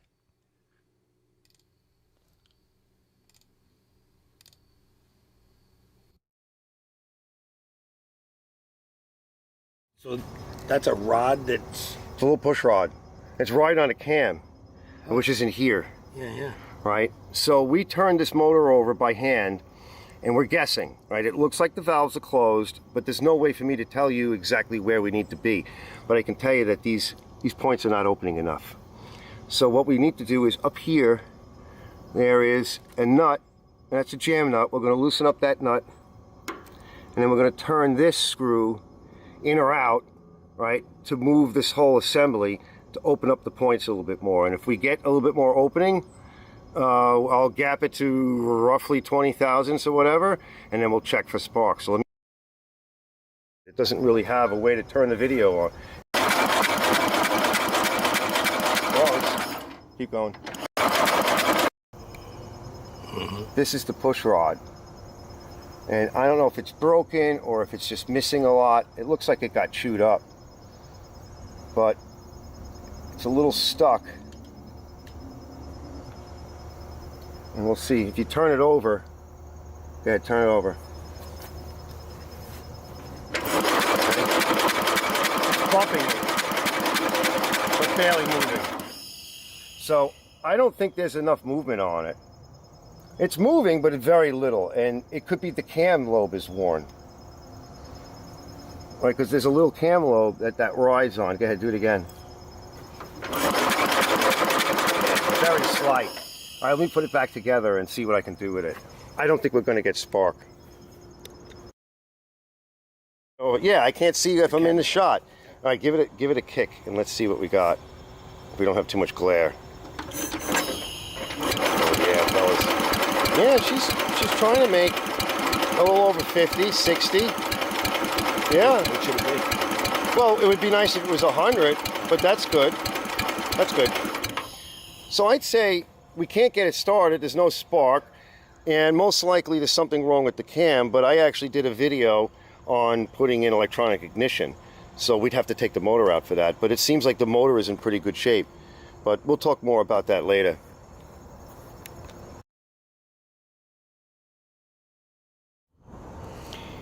Okay, got some bags on it. Since we determined that this is salvageable, I also put a little lube on a few cables and stuff. It's salvageable. Look at this here. All right, that's your regulator.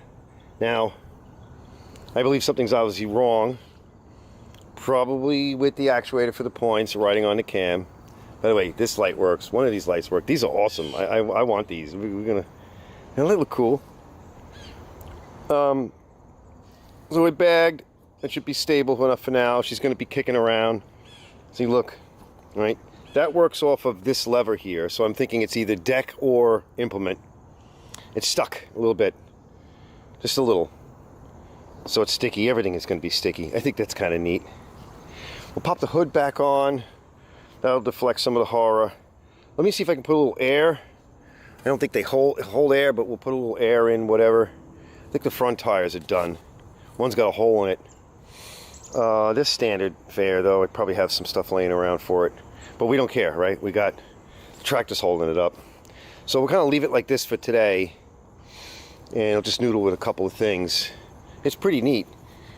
This button here, if you guys might recognize it. Okay, what does that look like? Remember the brights on the old cars and trucks? Right, but this is a momentary. Those were like a made switch. You had to like double press.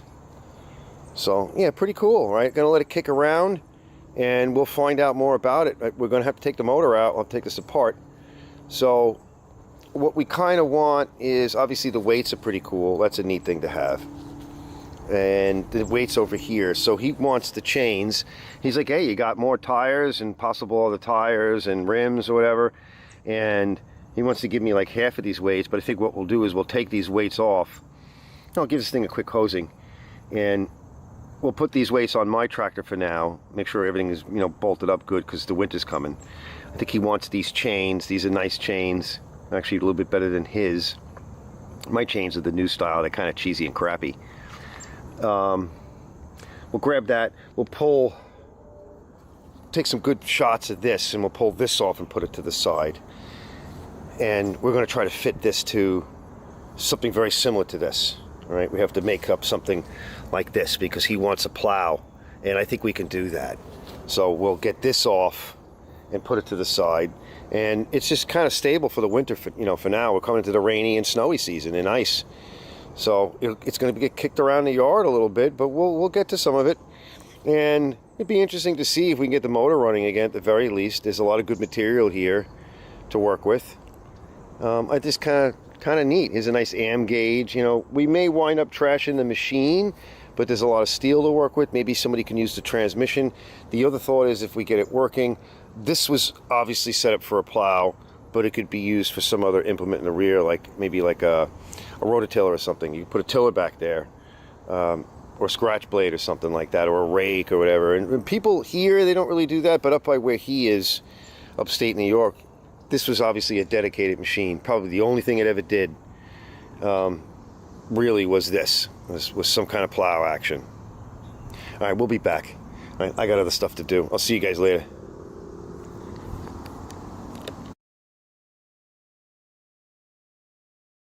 All right, let me catch up to you fellas.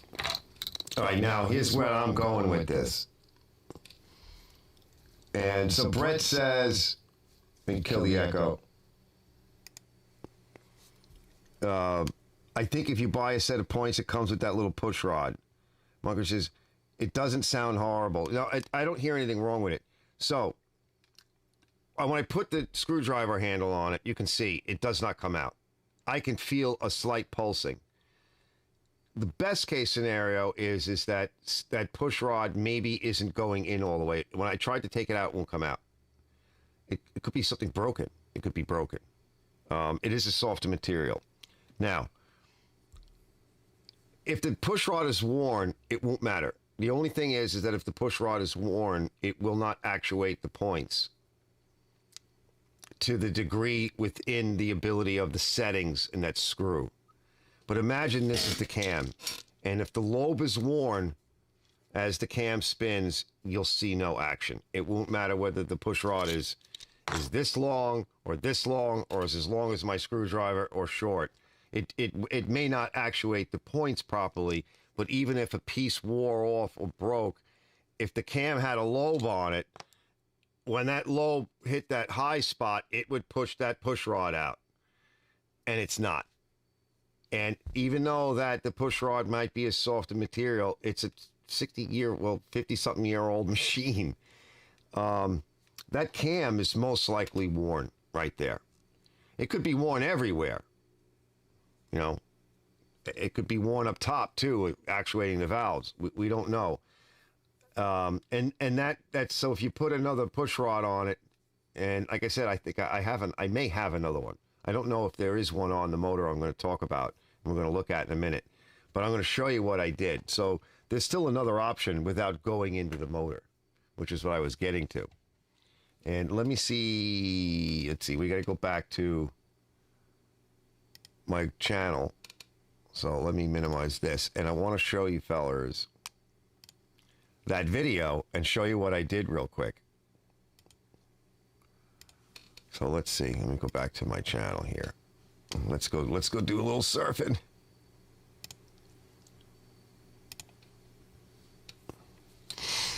All right, let's go back to playlist.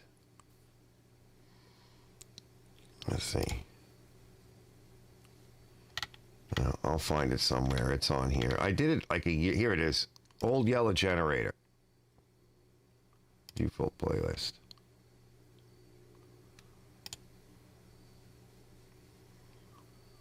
Okay.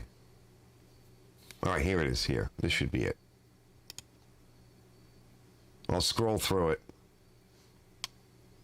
You can say goodbye to your optometrist for good. A bit.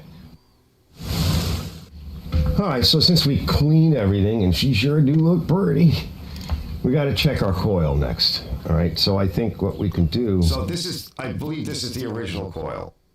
So I'm going to scroll through. So it's tested a bunch of different coils.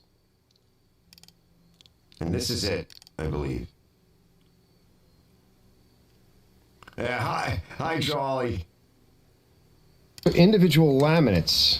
And you guys often hear me say, make sure it's tight because of the laminates. And what it does is it creates burrs. And when I went back in... All right, so what I'm saying is you have to deal with the echo for now.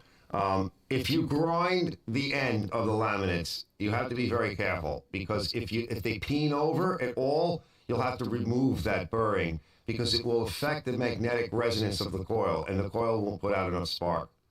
So I was testing this, and what I wound up with, see, I'm showing it here. I'm using a knife. We'll hit it on the wire wheel again, too. There's a reason it's for definitely why separating. So let me come back. Now watch this.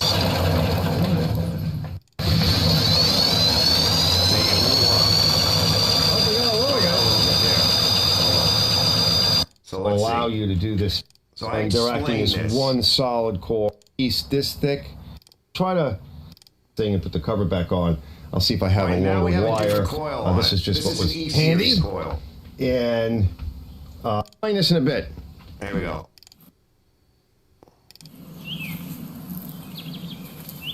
All right, for those of you that may still be like not quite understanding what the heck happened, I took a lot of cut scenes, so I'm not sure how I'm going to fit them together because it is difficult.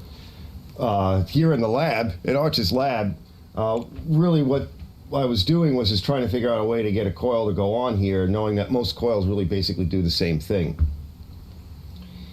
So this is from an E-series, the newer overhead cam style Briggs & Stratton engines. And so I had to reprofile it. Now, what we did with this one is we tested this coil before I modified it. The original coil is just full of rust, and you could see that it's damage on the ends. And electrically, it doesn't pan out either. And it was a wire broke off. This is really flimsy.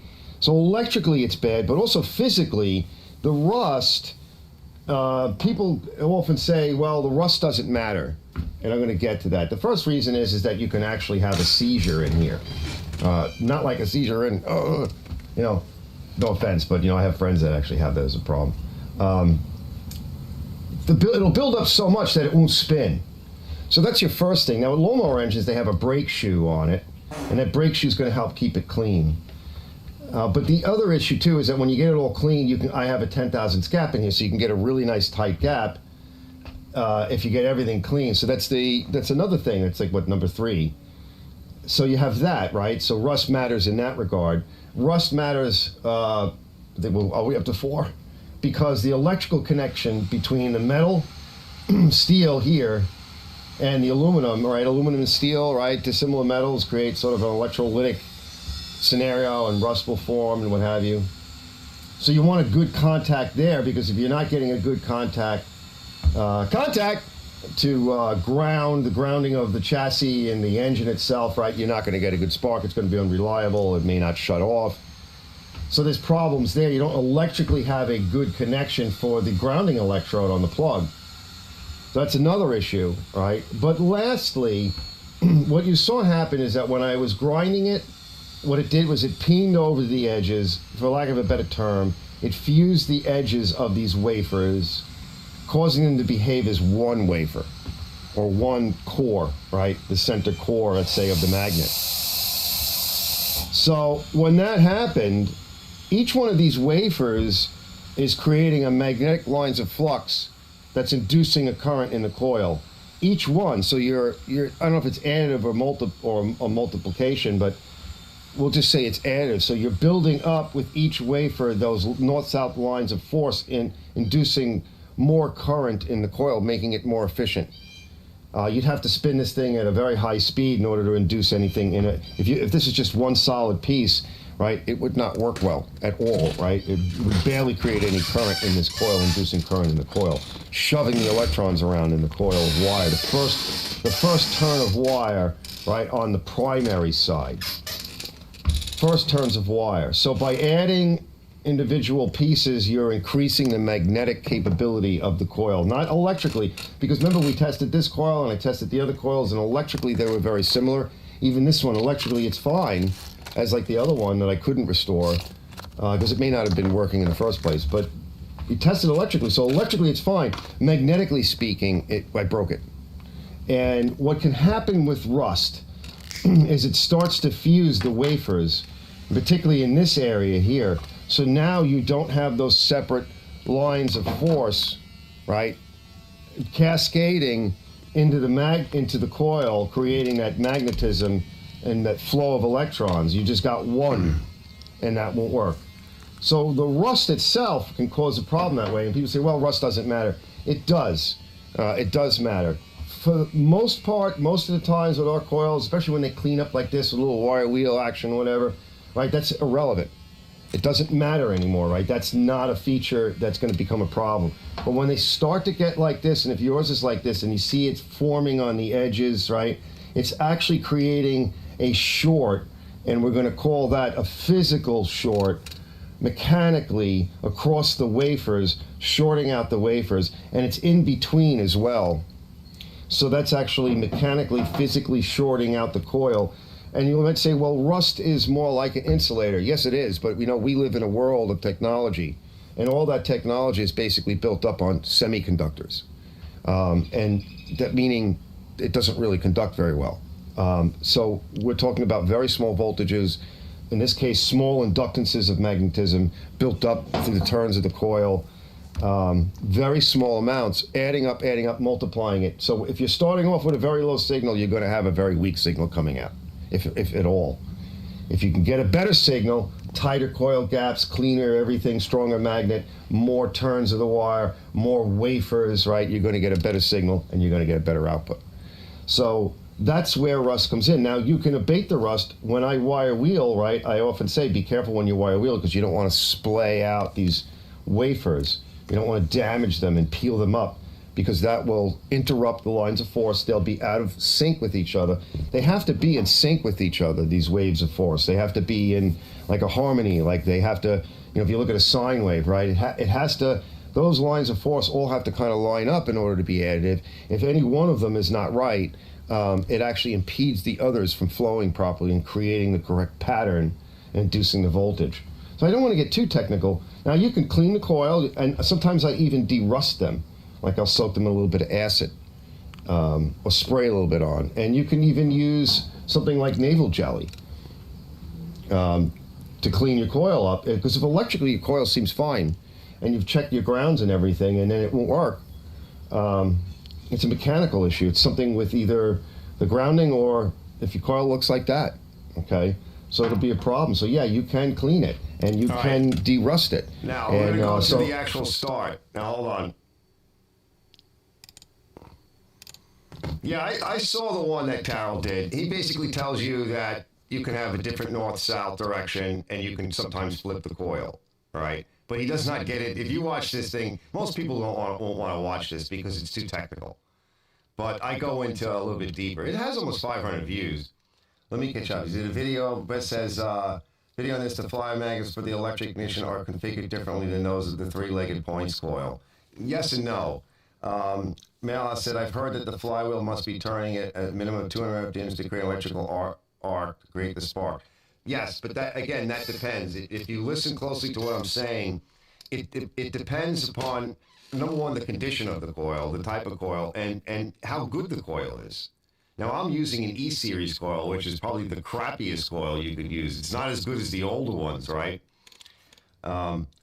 Johnny Roberts says, some of us like the deep. I do like the deep dive, and I kind of babble a little bit in a sense because it's very hard to, I'm not a teacher. So I haven't refined the knowledge I have into sentences that come out of my brain into my mouth, right? I just know it. Like, I know what I'm saying. I don't know what I'm saying. I know what I'm thinking. I don't know what I'm saying. Now let's go to the next video. Let's watch it run. All right, which is the craziest. Remember, this thing's really a mess. It has not been run in a long time.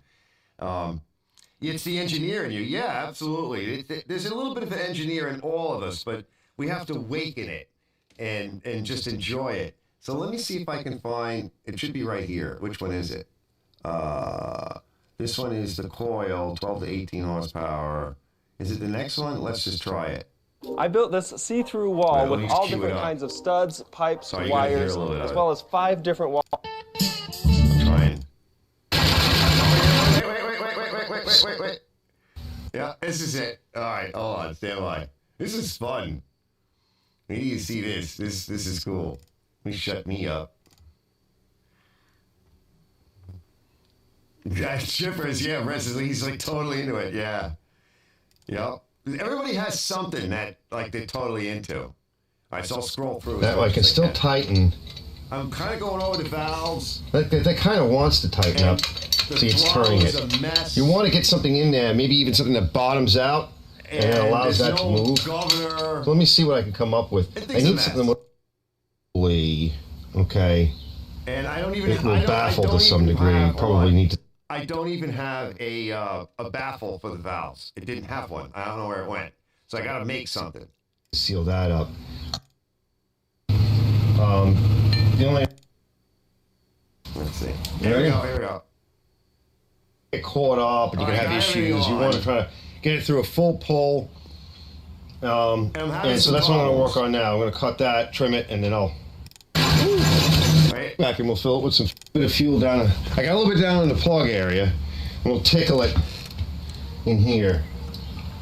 All right, it's gonna pee out, but let's just see if she kicks. You ready? Oh boy.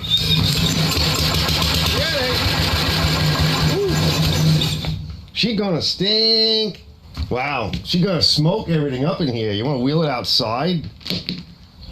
All right, I don't have the strength to wheel it outside, so what we're going to try it. I put a little fuel in the carburetor. It's heavy. And hopefully she'll suck something up. If not, I'm running out of here, and I'm leaving you guys in a heartbeat. Wait till you see what happens. Here we go.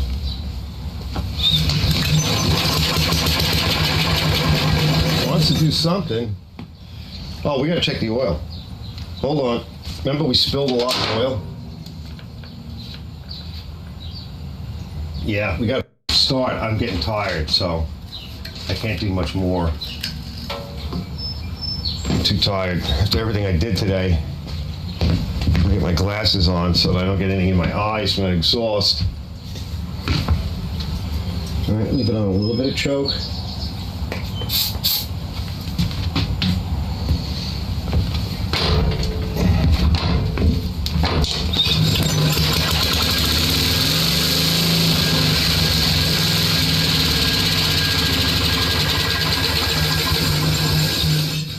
All right, I'm going to try to hit it again.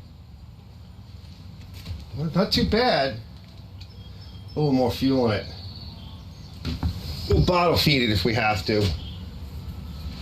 She wants to run, but you know, she hasn't run in so long. Those valves probably need to come out. So, even though she got decent compression, they may not be sealing well. All right. Put a little bit of gas in, and then I took the head off, and I went over. It's going to drip. A lot of it's going to drip out, and then a spritz, and then we'll see if we can bottle feed it. Oh.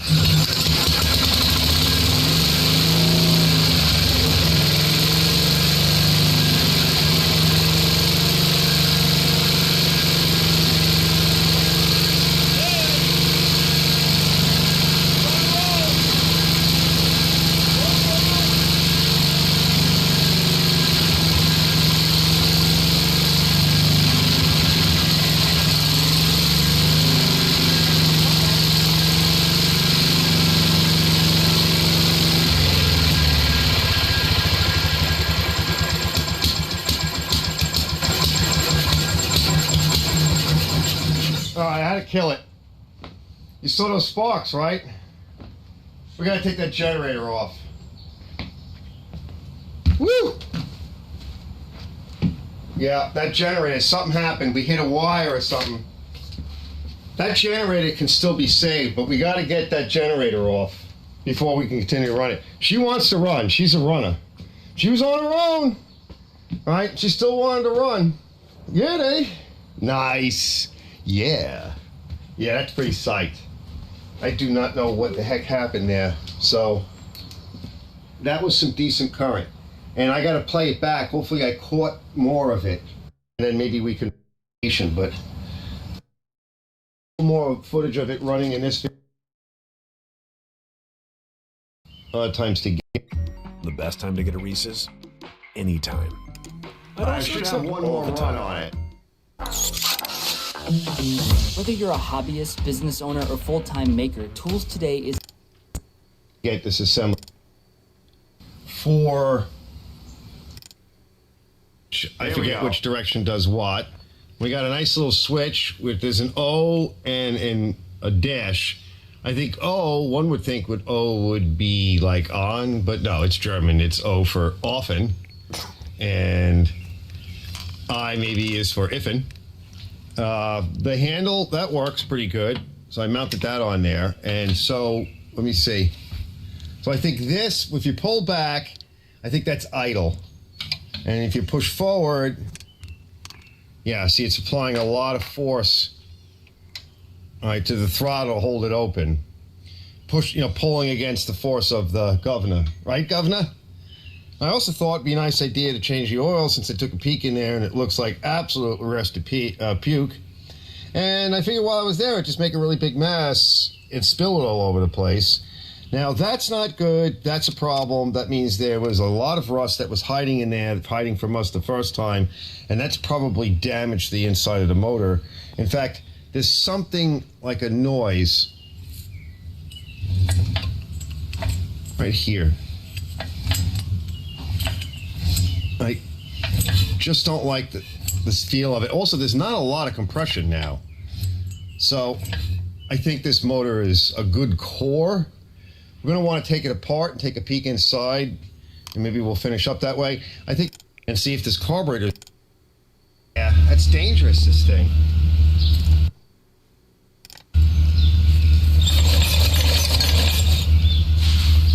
Yeah. She tried to start, something happened. She out. Yes, in here.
leaking?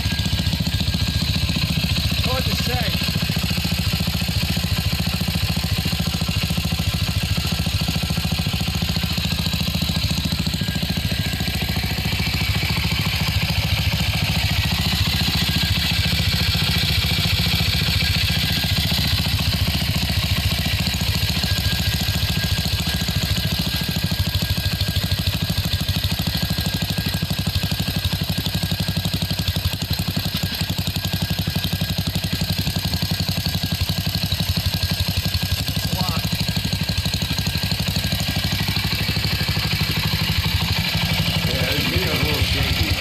That's it. I think she ran out of fuel. It could be the head gasket leaking over here. Make it a half-inch wrench real quick. So that's the idea. I don't think we torqued it down. We just wanted to see if she would fire. Well, that's tight. I mean, it really, one way to deal with it is to put a new head gasket on it. It doesn't feel bad. I'm coming back. Now, the carburetor on that is, I rebuilt it, but I didn't put a kit in it. It needs a gasket. It needs a few other things. And I think I also see, I had to extend, on the ignition coil, I had to extend the wire, and I used like the original wire like an idiot, and I should have just replaced it. I think I see some arcing. You can kind of see it, but it's bright, and that camera's not taking good shots. I'm not using it right. But that's the E-Series ignition coil that I modified and put on there.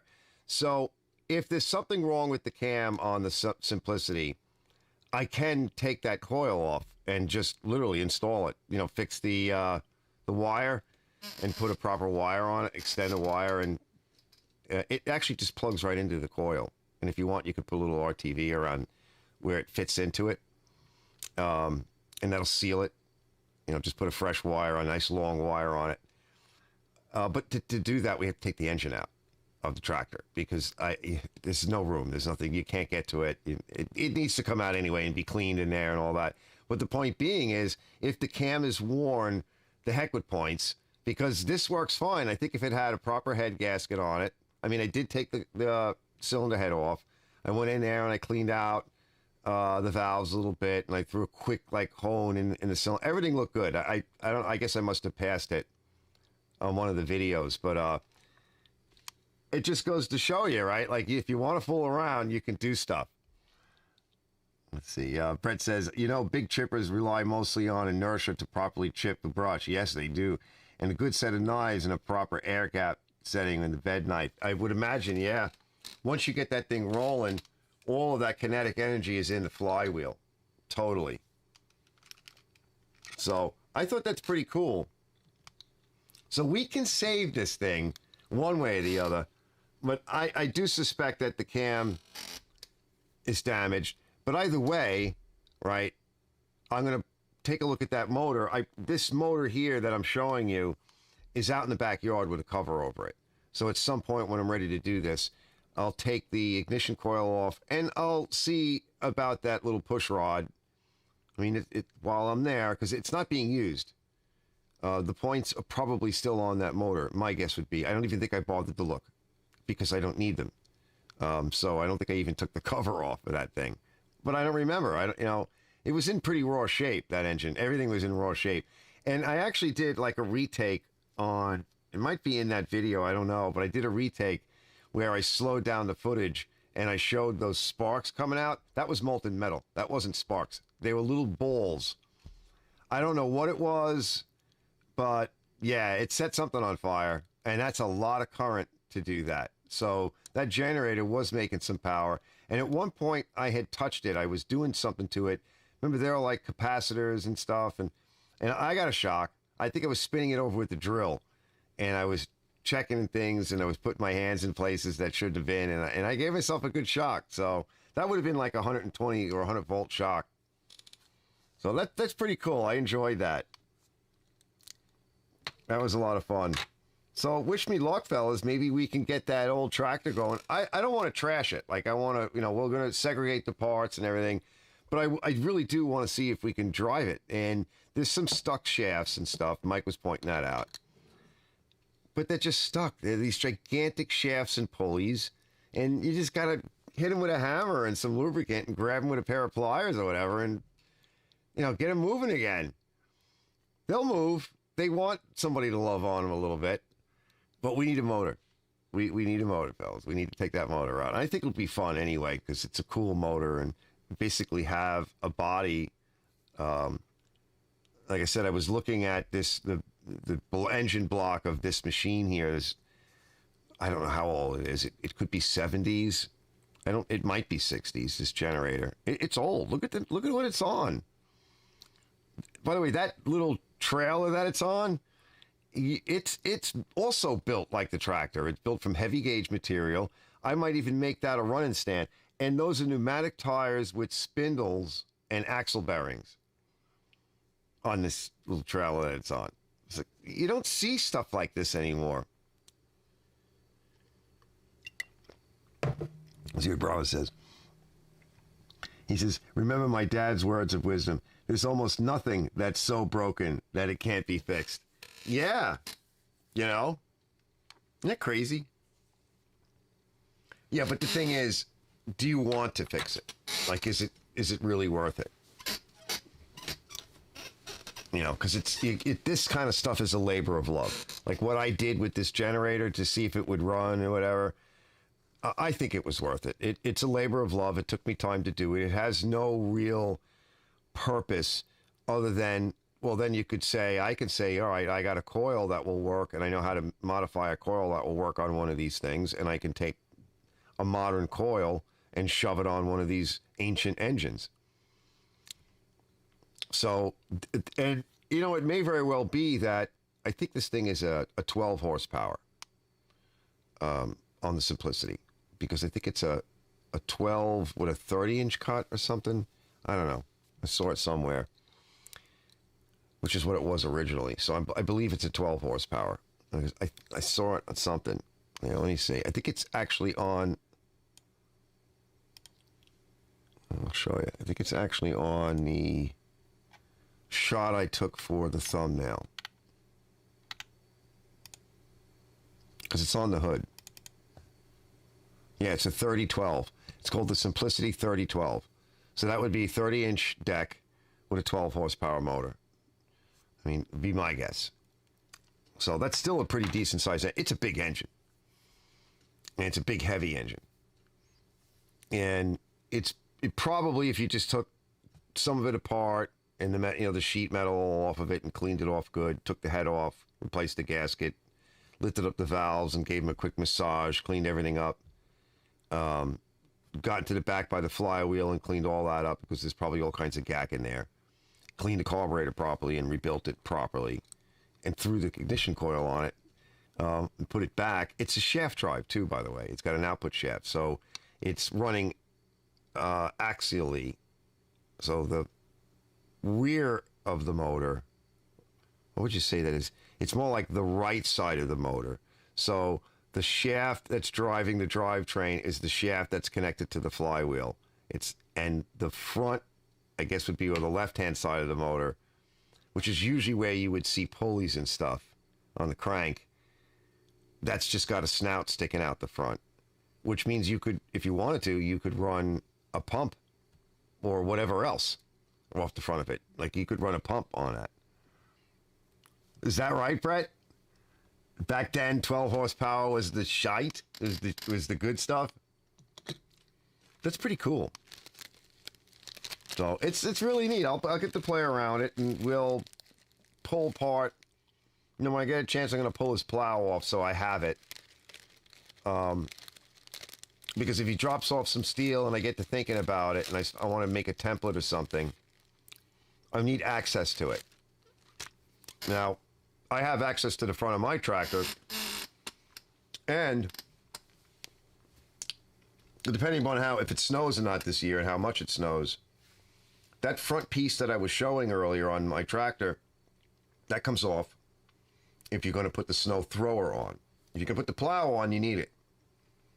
Right now I have it set up with the pipes as a lifting fork. But if you're going to put the snow thrower on it, because he says he has one of those, then that whole front assembly comes off. It's on like a bayonet mount. And that's what we need to mimic for his plow. We need to mimic the back section of it. The front section he already has, which is where the plow sits, lays, and slides and moves. So he has all of that. We just need to mimic the part that goes up into the tractor receiver. As Brett say, was considering a muscle engine. Yeah, okay, yeah. Like today, 25 horsepower and bigger is, right? Yeah, but these things put out a lot of power and they make a lot of torque. These are big, heavy engines. And like he was saying, those are big, heavy flywheels. And when they get to spinning, plus, you only need so much power at some point. I mean, it's not a really big tractor or anything. I mean, if you think about it, right, a lot of these smaller, garden / smaller tractors that are out there today, things like, from the ditch witches all the way up to some of the other smaller diesels like the Kubotas and everything that are running, bigger plows, and usually they just run bucket loaders and maybe they've got a little digger on the back of it or something. They're about 20 horsepower. They're like the size of my Kohler Magnum engine, and sometimes a little bit bigger. So Bravo says, yeah, I remember muscle cars had the 350, 375 horse. They were awesome. Those days of grocery getters that got 600 horsepower. Yeah, I sold mine a bunch of years ago.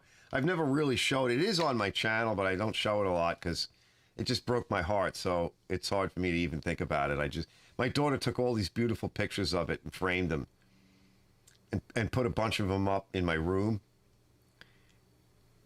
I took them all down immediately and I buried them. I don't even know where they are. They're somewhere. She's like, what did you do? I'm like, I can't look at that. It was only a few years ago when I sold it. I've had it for 30 years. 69 Nova, but it was all custom. Everything was customized. Everything was different. Everything was changed. It had a Camaro front clip, Ford rear, Pontiac Ram F4 engine. It had a Turbo 400. It had so many things. Leather seats. It had air conditioning. It had tinted windows. It had custom rims I made. Won 3 trophies. Kicked the snot out of most people. Yeah. Drive the Hellcat to church. Yeah. Oh, yeah. Made tons of power. Let's see, bro. It says, I have a pic of my 71 Camaro I bought in college, converted to autocross racer over my bed. Huh? What did you do to it? An autocross? What do you mean autocross? You mean like dirt? Like that kind of stuff?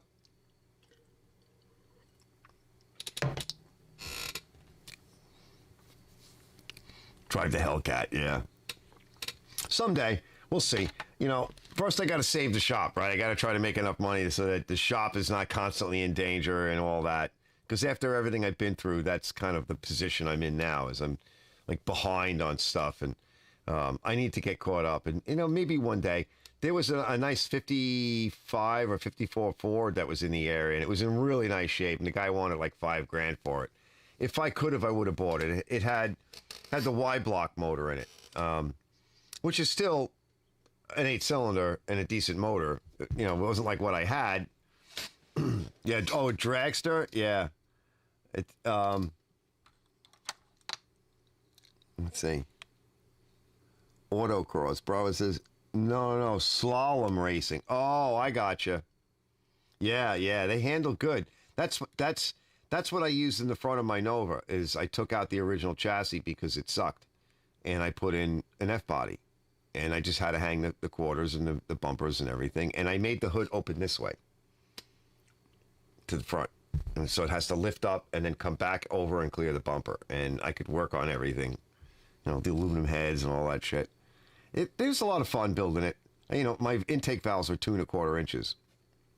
It ran, it purred like a kitten. It took me a little while. I had to kind of design a cam for it in order to get it to run properly and to get the power I wanted, but still have it idle, because I don't like lopey idles. They tend to... I had one that was like that, and it would foul plugs. And I'm like, I don't want to be changing plugs. Even though it was easy to do, it would happen while you were out someplace. It would just start to load up after a while, and that'll kill the engine too, because if you're not running it at high RPMs all the time, you can't clear the fuel, and the fuel will clear all your oil from your cylinder walls and your rings, and yeah, and you'll wear everything. So, yeah, I don't do any of that anymore. Like, I just simply can't afford it. But, so this was fun. I enjoyed this. I think I'm going to call it, though, in the earlier night tonight, because I'm tired from today and the whole week. And, oh, my God, what a cool week, but what like a difficult week. I want to go, grab some more food and some more drink and coffee and sit back for a little while and, like, tune out. And just kind of sit back and relax. All these lights on and everything are hurting my eyes. But, yeah, it was, like, fun to fooling around with that. I really enjoyed it. It's definitely kind of neat.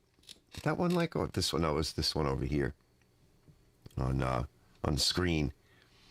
So I think it'll be a fun thing. I want to see the transmission move. I want to see it move.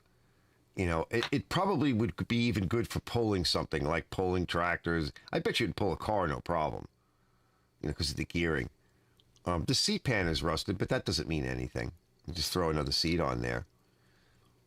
The two front tires, whatever was originally on there, I don't know, but what's on there now is like conventional tire stuff. I have plenty of those laying around. And nothing like a 12 horsepower Briggs engine, I think that would be really cool. So, all right, fellas, I'm going to say goodnight tonight. Thanks for stopping in and hanging out with old Uncle Arch and checking out some of this cool stuff. I will make a video of it at some point.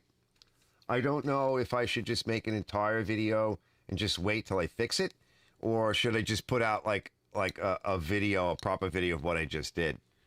Let's see, Brett says, this upcoming week here is literally going to be cool. Highs in the 40s, low to high 20s. Wow. Yeah, I know. We're supposed to get some cold weather.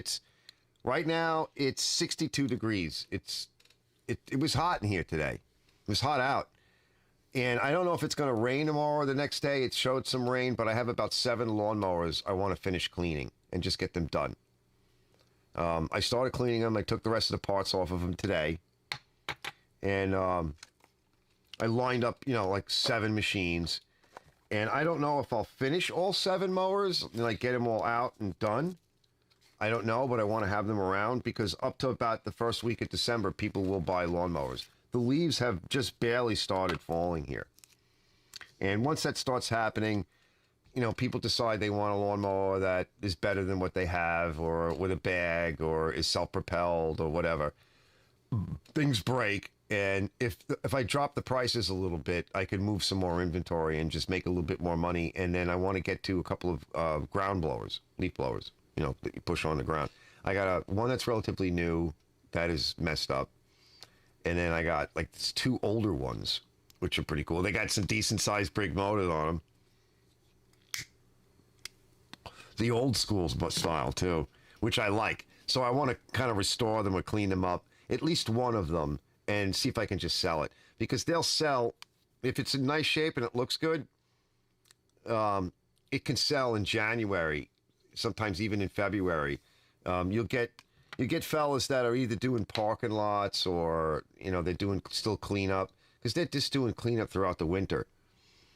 It really depends. Like if we get a heavy fall and a lot of leaves and shit come down and then it starts raining and we get a snowstorm, what'll happen is it'll sit and it might snow and it might sit around for a little bit, but then the snow will melt. And then the guys, the lawn contractors, whatever, they have this mess of soupy yuck. It'll dry a little bit, and they're not done with their sort of fall cleanup. So they're in this weird spot where they're doing like a fall cleanup and a spring cleanup at the same time. So some of these things will sell over the winter if they have them ready within the next week or so, a couple of weeks. All right, Bleach, I'll see you later. Yeah. Yeah, you feel warfarin. Yeah, yep. Yeah, that's why, too. I want to go grab a painkiller. I'm in pain. Yeah.